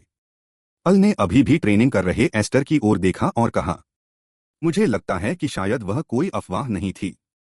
रात के समय जूलियस के मुख्यालय में लिलियनी हल्के से मुस्कुराई। मैं तुम चूहों को खाना खिलाने आई हूं। फिर उसने अपनी विशेष जादुई शक्ति मना छोड़ी और उन लोगों के पहने हुए मुखौटे अपने आप गिर गए। आज मैं विशेष रूप से तुम्हारे लिए पनीर का एक छोटा सा टुकड़ा और पानी लेकर आई हूं। इस समय तक वह आदमी धीरे धीरे टूटने लगा था। हर दिन इतनी भारी ट्रेनिंग और खाने के नाम पर सिर्फ अंगूठे के आकार का पनीर का टुकड़ा। दीदी, कृपया मुझे थोड़ा और खाना दे दीजिए। अगर ऐसा ही चलता रहा तो सब सच में भूख से मर जाएंगे। जैसे ही उसने अपनी बात खत्म की, उसके सामने रखा पनीर का टुकड़ा तुरंत कुचल दिया गया। छोटे भाई, अगर तुम इसे नहीं खाना चाहते तो मैं इसे तुम्हारे लिए खत्म नष्ट कर देती हूं। परिवार के एक हारे हुए सदस्य को मुझसे मांग करने का क्या हक है? जरा देखो एस्टर कितना आज्ञाकारी है। पनीर तो छोड़ो, उसने पानी की एक घूंट तक नहीं पी है। एल्फिन, तुम्हारा छोटा भाई पहले से कहीं ज्यादा सीधा हो गया है। तुम जाकर अपने भाई को दिलासा क्यों नहीं देते? क्या तुम्हारे पास उसका सामना करने की हिम्मत नहीं है? यह सब तुम्हारी वजह से ही है जो वह ऐसा करने के लिए तैयार हुआ। एल्फिन भी वास्तव में यही सोच रहा था कि उसने ही एस्टर को इस मुसीबत में डाला है।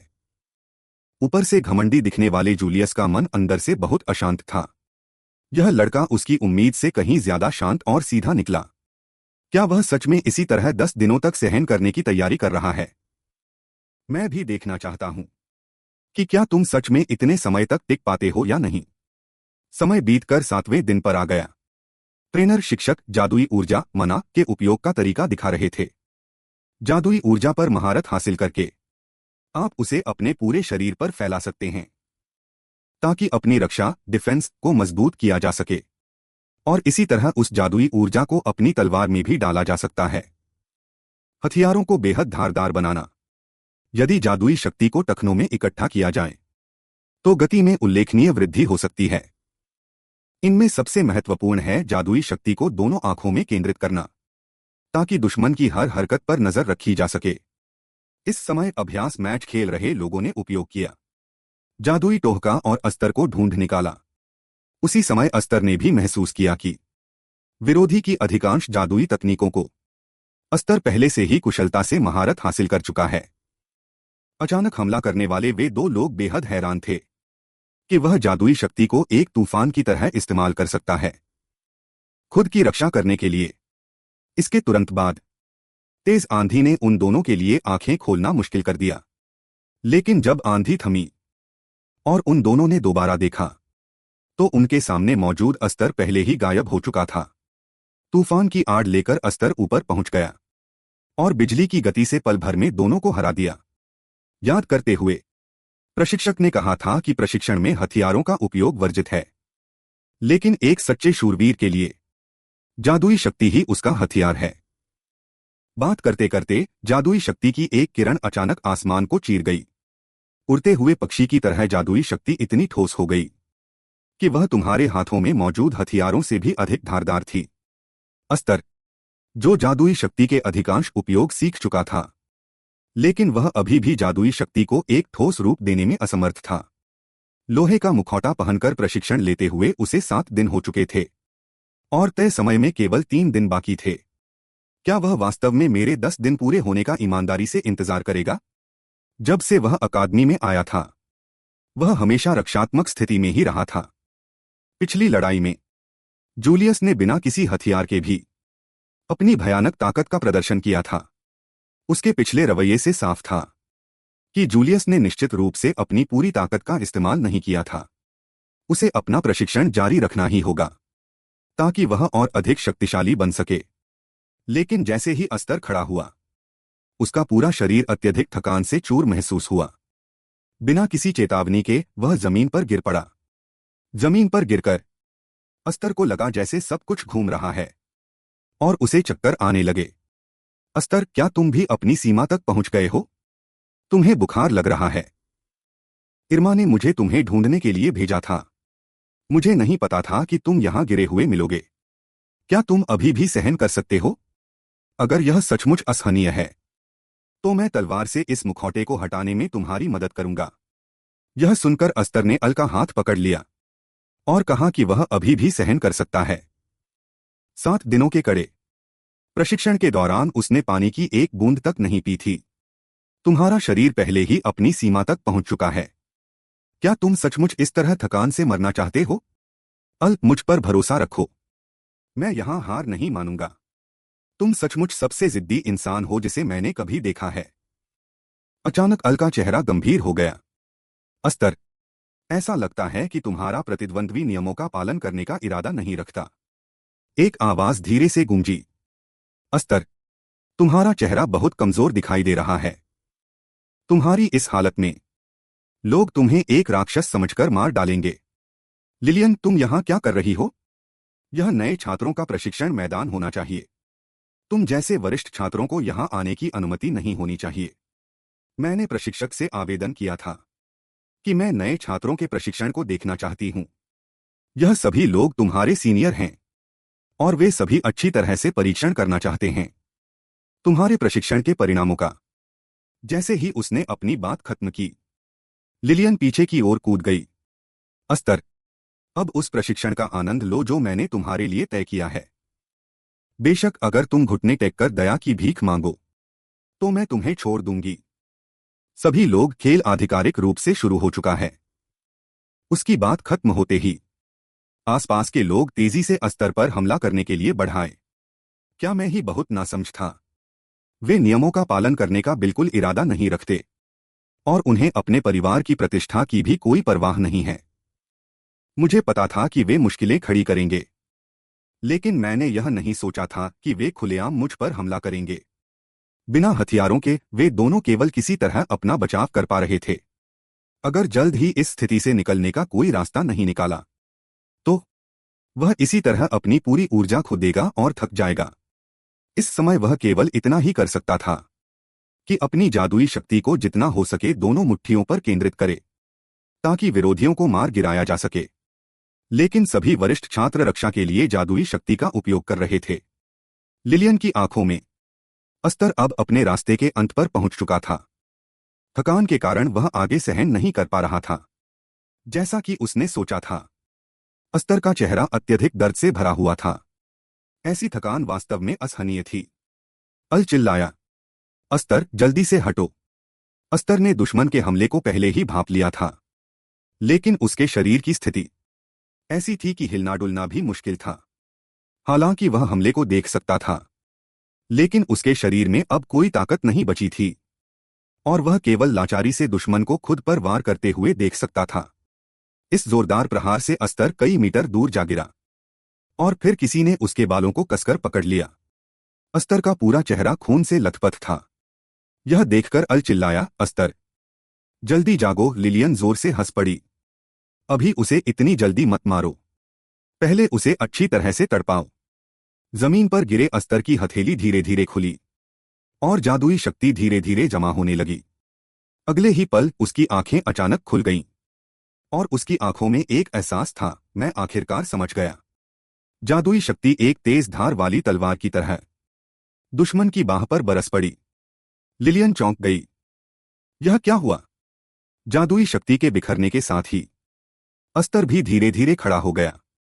मैंने आखिरकार जादुई शक्ति को तलवार में बदलने की तकनीक को समझ लिया है। कुछ ही समय पहले अस्तर ने जादुई शक्ति के गुण बदलने की कला को समझ लिया था। अत्यधिक धारदार जादुई शक्ति ने पल भर में उसके सामने खड़े दुश्मन की बाह के चिथड़े उड़ा दिए। दुश्मन के चेहरे पर अविश्वास का भाव था। उस पल ऐसा लगा जैसे हजारों तलवारें उसे चीर रही हों। यह कैसे संभव है? वह तो बस अभी अभी शामिल हुआ एक नया छात्र है। वह जादुई शक्ति के गुण बदलने में कैसे महारत हासिल कर सकता है? अस्तर में आए बदलाव को महसूस करके उसके पीछे खड़े दुश्मन भी डर गए।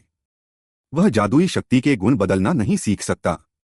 चाहे जो भी हो, हमें उसके कमजोर होने का फायदा उठाकर उसे अभी मारना होगा।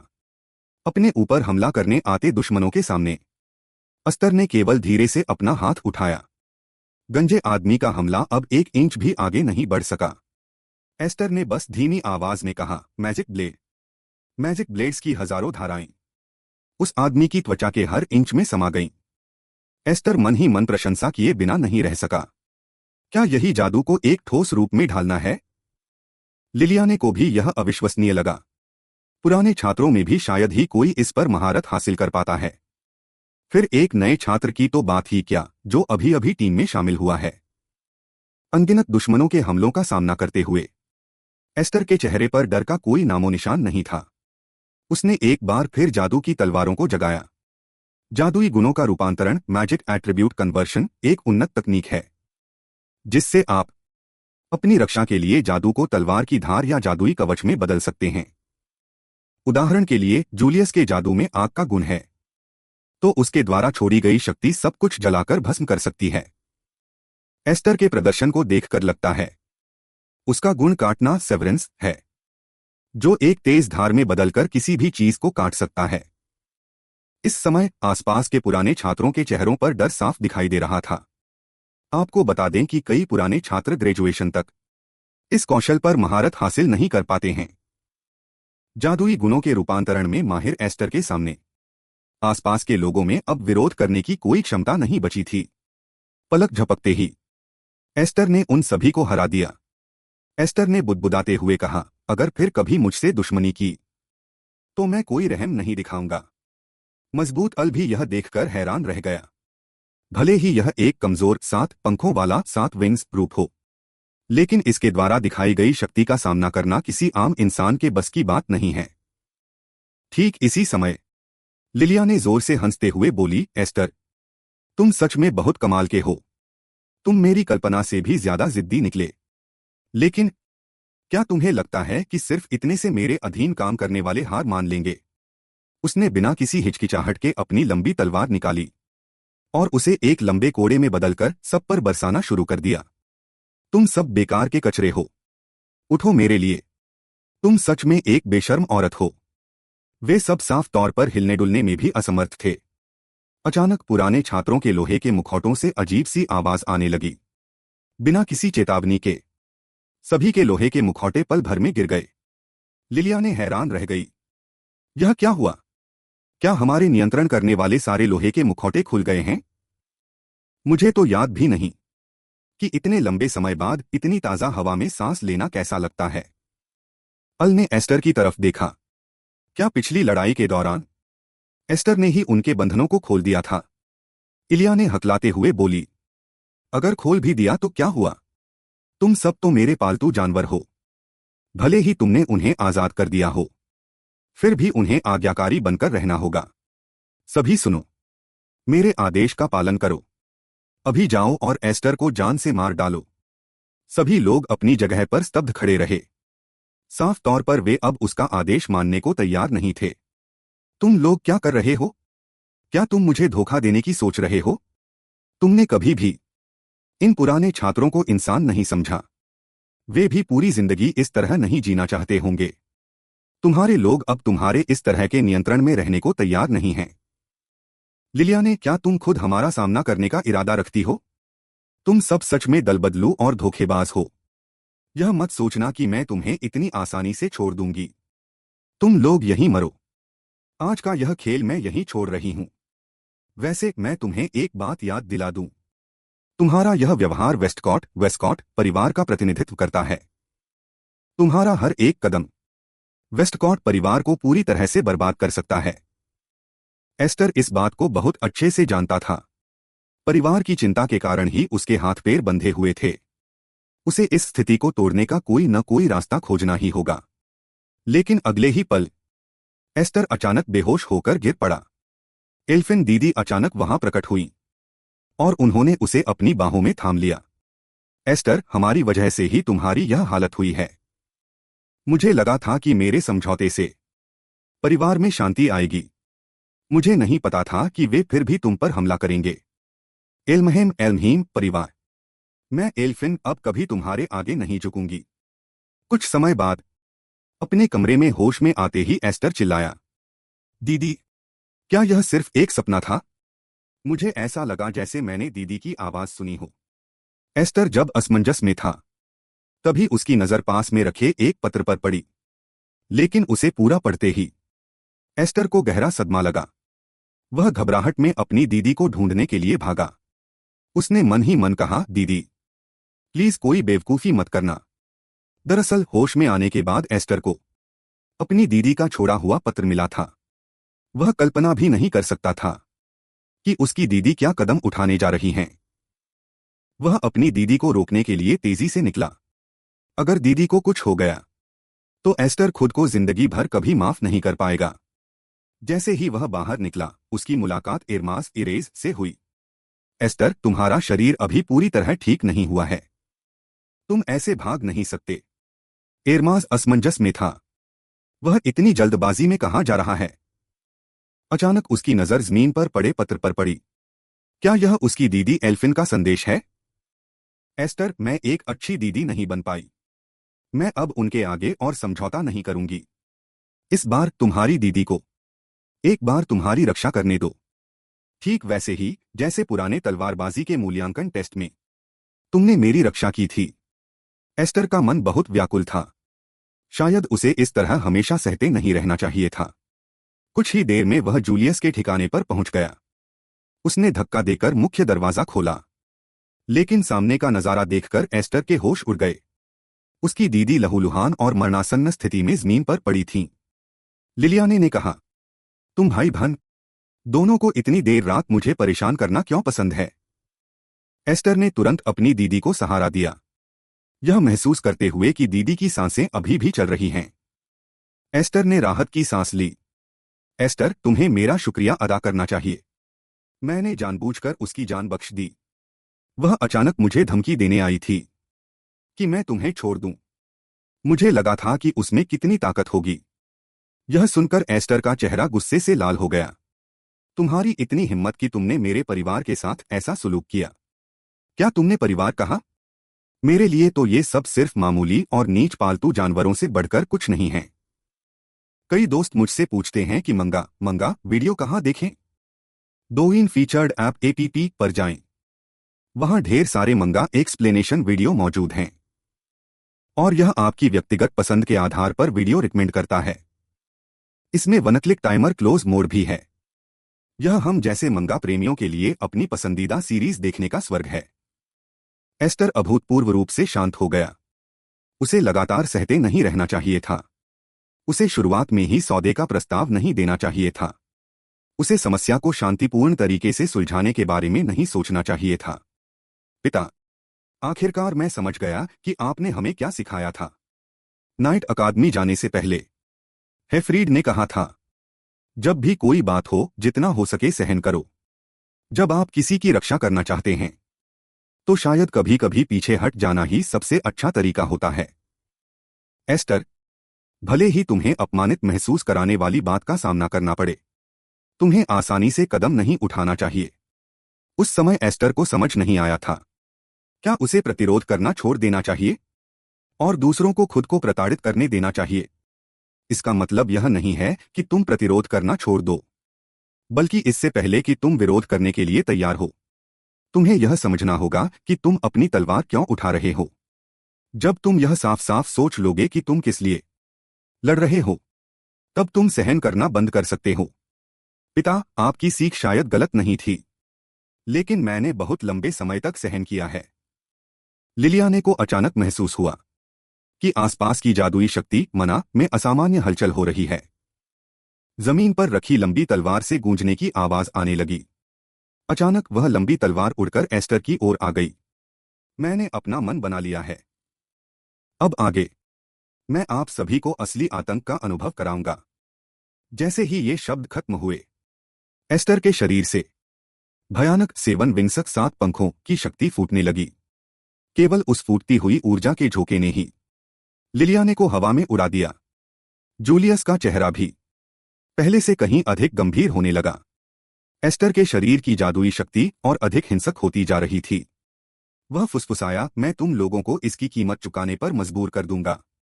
तुम सब गायब हो जाओ। उस हिंसक जादुई ऊर्जा के दबाव ने एल्फिन को मुश्किल से अपनी आंखें खोलने पर मजबूर कर दिया।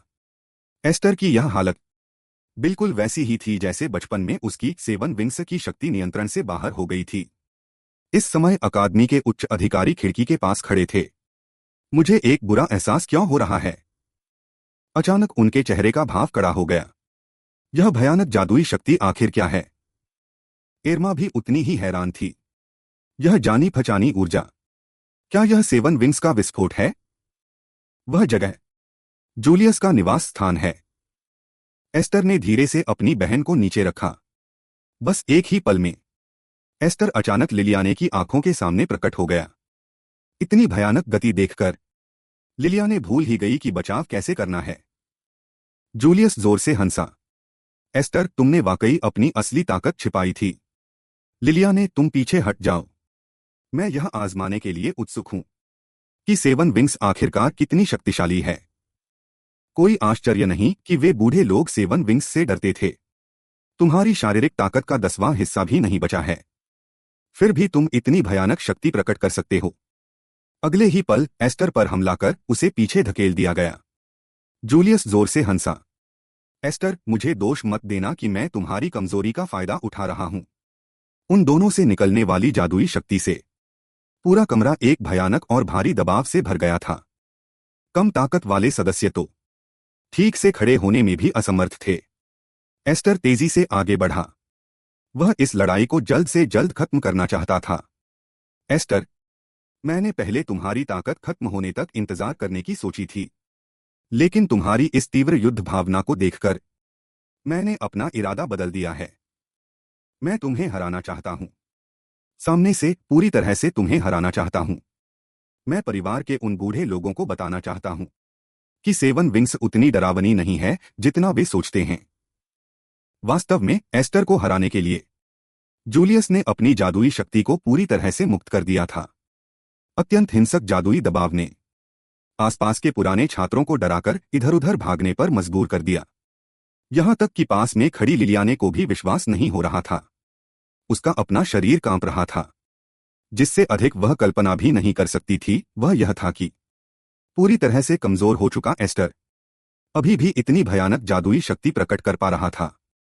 और दूसरी ओर गुरियन, वह तो खड़ा होने की स्थिति में भी नहीं था। इस समय वह समझ गया कि सेवन विंग्स वास्तव में एक राक्षस मॉन्स्टर है। और भी अविश्वसनीय बात यह थी कि लड़ रहे उन दोनों की जादुई शक्ति लगातार बढ़ती जा रही थी। इस समय जूलियस सबसे ज्यादा हैरान था। अब केवल जादुई शक्ति की तुलना में वह पूरी तरह से एस्टर का मुकाबला नहीं कर पा रहा था। एस्टर एल्फिन के कारण आपे से बाहर हिंसक हो गया था। मुझे लगा था कि वह इस बात से डरेगा कि उसकी जादुई शक्ति एल्फिन को नुकसान न पहुंचा दे। लेकिन जब पहले जादुई शक्तियों का टकराव हुआ था तब एल्फिन दूर जा गिरा था और एस्टर को इसकी कोई परवाह नहीं थी। क्या इसका मतलब यह है कि एस्टर के शरीर का नियंत्रण पूरी तरह से सेवन विंग्स ने अपने हाथ में ले लिया है? और इस समय का एस्टर बिल्कुल एक संहारक मशीन, किलिंग मशीन की तरह लग रहा था। उसकी आंखों में केवल जूलियस ही था। जूलियस को भी अब समझ आ गया था कि वे बूढ़े लोग सेवन विंग्स से इतना क्यों डरते थे। लेकिन इसके बावजूद वह उसे सामने से हराएगा। तुरंत ही वह एस्टर पर हमला करने के लिए झपटा। अपनी ओर आते हुए जूलियस को देखकर एस्टर ने बस धीरे से अपनी लंबी तलवार उठाई। हिंसक जादुई शक्ति तेजी से ब्लेड की धार पर इकट्ठा हो गई।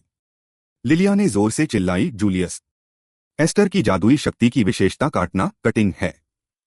यह चेतावनी सुनकर जूलियस का चेहरा अचंभित रह गया। जैसे ही वह आधे सेकंड के लिए झिझका, एस्टर की काटने के गुण वाली जादुई शक्ति पहले ही उसके सामने आ चुकी थी।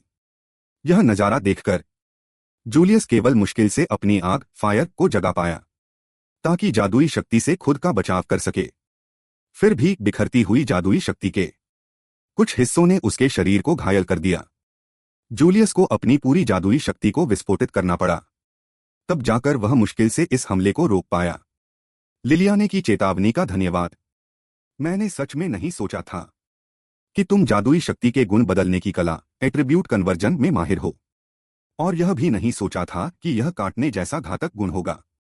यह पहली बार था जब मैं मौत के इतने करीब था। मौत को महसूस करने के बाद अब मेरी बारी है। मेरी जादुई शक्ति का गुण आग, फायर है। लेकिन यह केवल साधारण आग की शक्ति नहीं है। मेरी आग न केवल तुम्हारे शरीर को झुलसा सकती है, बल्कि यह मानसिक स्तर पर भी विरोधी की लड़ने की इच्छा को खत्म कर सकती है। क्या तुम जानते हो कि इतने सारे पुराने छात्र मुझसे क्यों डरते हैं? क्योंकि जब मैं अपनी जादुई शक्ति को मुक्त करता हूं तो वे विरोध करने का विचार ही खो देते हैं।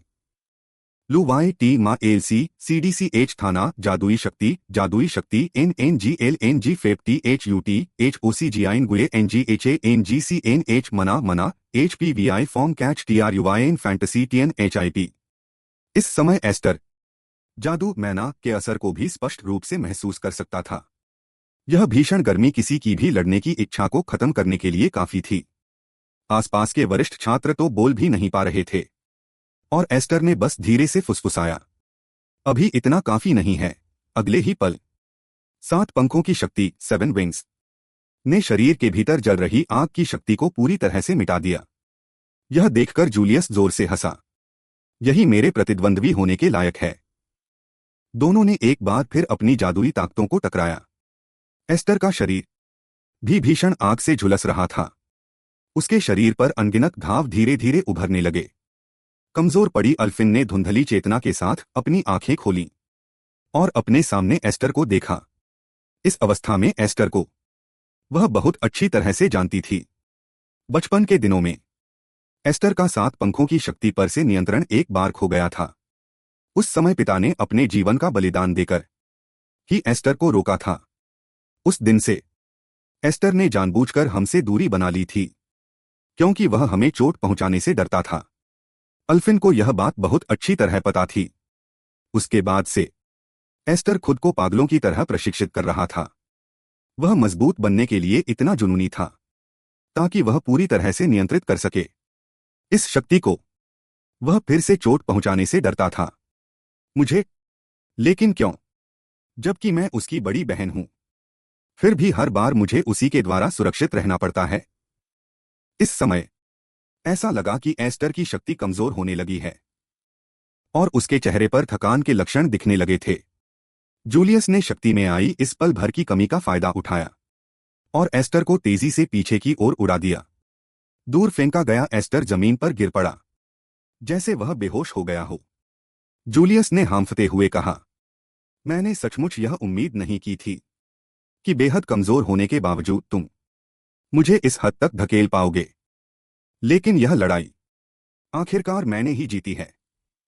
जैसे ही उसने अपनी बात खत्म की, जूलियस के हाथ से लंबी तलवार अचानक नीचे गिर गई। जूलियस को अपनी आंखों पर विश्वास नहीं हुआ। यह कैसे हो सकता है? इस टकराव के दौरान उसका हाथ वास्तव में एस्टर के जादुई हमले से घायल हो गया था, इस हद तक कि वह अपना खुद का हथियार भी नहीं उठा पा रहा था।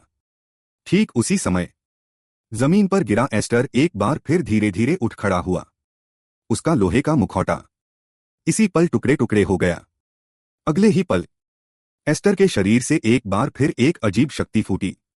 यह देखकर जूलियस पूरी तरह से घबरा गया। उसने नहीं सोचा था कि एस्टर अभी भी खड़ा हो सकता है।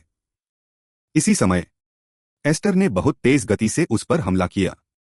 जूलियस ने लाचारी से कहा, क्या मैं सच में हारने वाला हूं?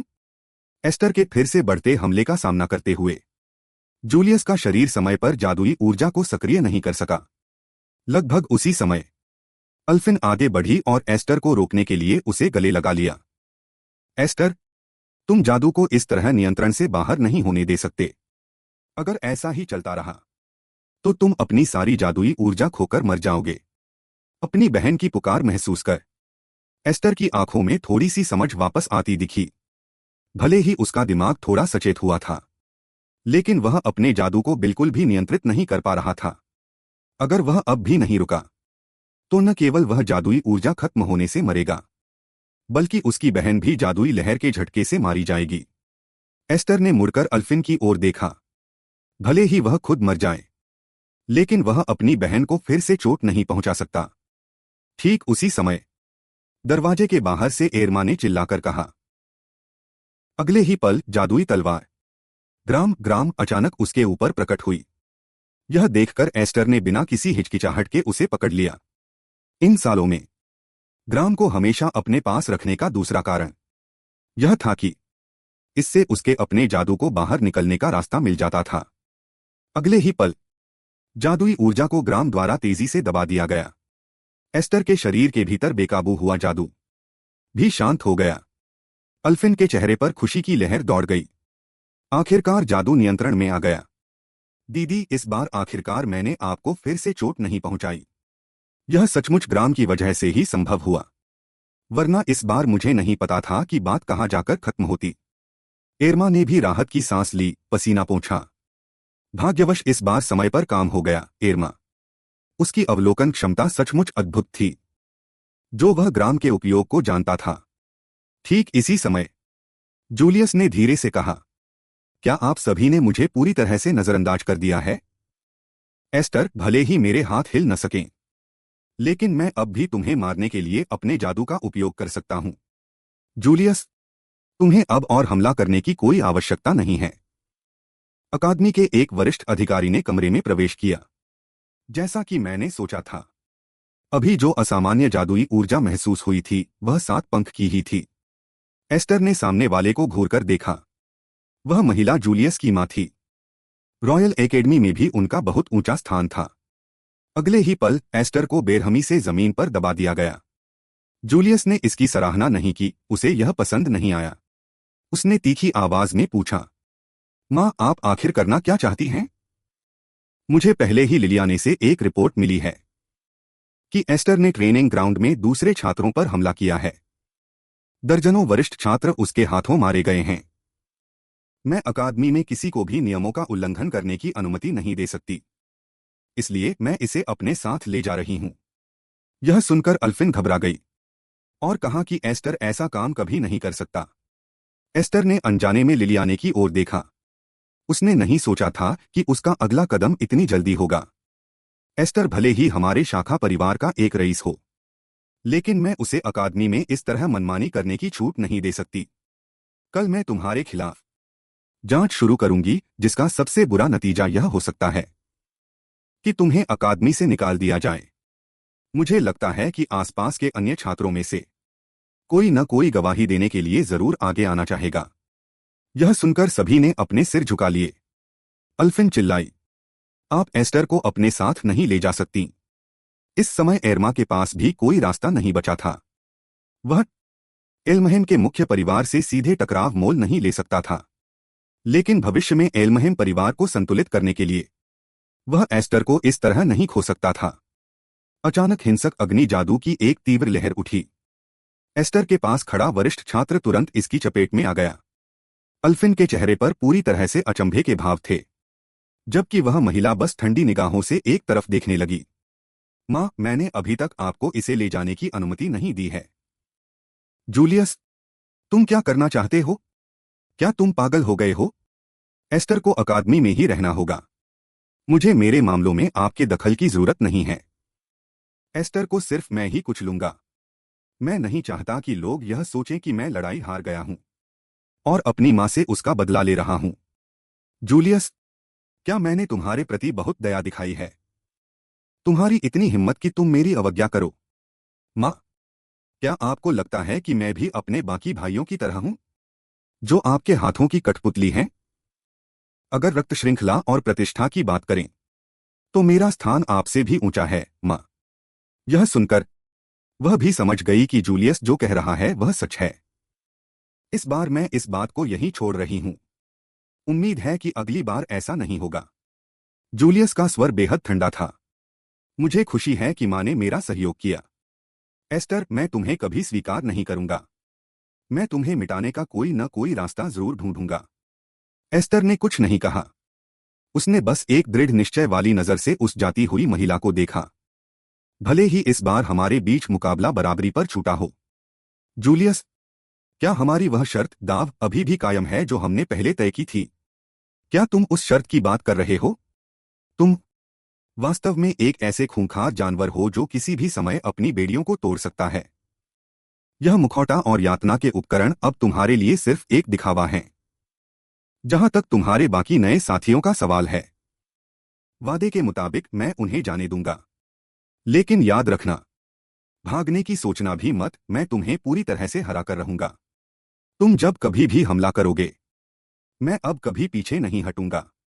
आखिरकार यह लड़ाई इस तरह समाप्त हुई। कुछ दिनों बाद सभी लोग बेहद खुश थे। वे सब एस्टर को उनकी जान बचाने के लिए धन्यवाद दे रहे थे और उन्होंने कहा कि इस समय पूरी अकादमी में एस्टर की ही चर्चा हो रही है। तुम्हारी साख से अब ज्यादातर लोग वाकिफ हो चुके हैं। पिछली लड़ाई में जो रौद्र रूप दिखा था, उसे याद करके वहां मौजूद सभी लोगों का दिल आज भी दहल जाता है। एस्टर ने झेंपते हुए माफी मांगी। उस लड़ाई के कारण आप लोग भी लगभग मुसीबत में पड़ गए थे। स्माइट्स मुस्कुराते हुए बोला, तुम्हें बिल्कुल भी माफी मांगने की जरूरत नहीं है। यह सब तुम्हारी बदौलत ही हुआ है। फंसे हुए सभी नए छात्रों को सुरक्षित बचा लिया गया है। अब से तुम हम सभी नए छात्रों के नेता, लीडर हो। खुद को नेता पुकारे जाने पर एस्टर और अधिक शर्मिंदा महसूस करने लगा। जूलियस के साथ हुई यह लड़ाई वास्तव में कोई जीत नहीं थी। एस्टर, तुम ऐसा डरावना चेहरा मत बनाओ। तुम यहां तक कदम उठा पाए और अपनी जान दांव पर लगाकर सबको बचा पाए, इसके लिए सब तुम्हारे आभारी हैं। और आखिरकार तुम्हारी उम्र अभी सिर्फ 14 साल ही तो है, इसलिए अपने प्रति इतने सख्त मत बनो। एस्टर हैरान होकर वहीं खड़ा रह गया। अपने पिछले जीवन में उसका कभी ऐसा कोई परवाह करने वाला दोस्त नहीं था। एस्टर, वैसे एक बात बताओ, तुम्हारी बड़ी बहन को क्या हुआ है? जब से वह वापस आई है, वह बहुत उदास और खोई खोई सी लग रही है। एस्टर भी इस बात को अच्छी तरह जानता था। पिछली लड़ाई के बाद से उसकी बहन लगातार उससे नजरें चुरा रही थी। क्या ऐसा इसलिए था क्योंकि पहले उसने जूलियस की मदद की थी, जिसके कारण उसके मन में अब यह अपराध बोध गिल्ट पैदा हो गया है? अचानक एस्टर के कमरे का दरवाजा खटखटाया गया। इतनी रात गए, आखिर कौन हो सकता है? फिर उसने दरवाजा खोला। एस्टर, क्या मैं अंदर आकर तुमसे थोड़ी देर बात कर सकती हूँ?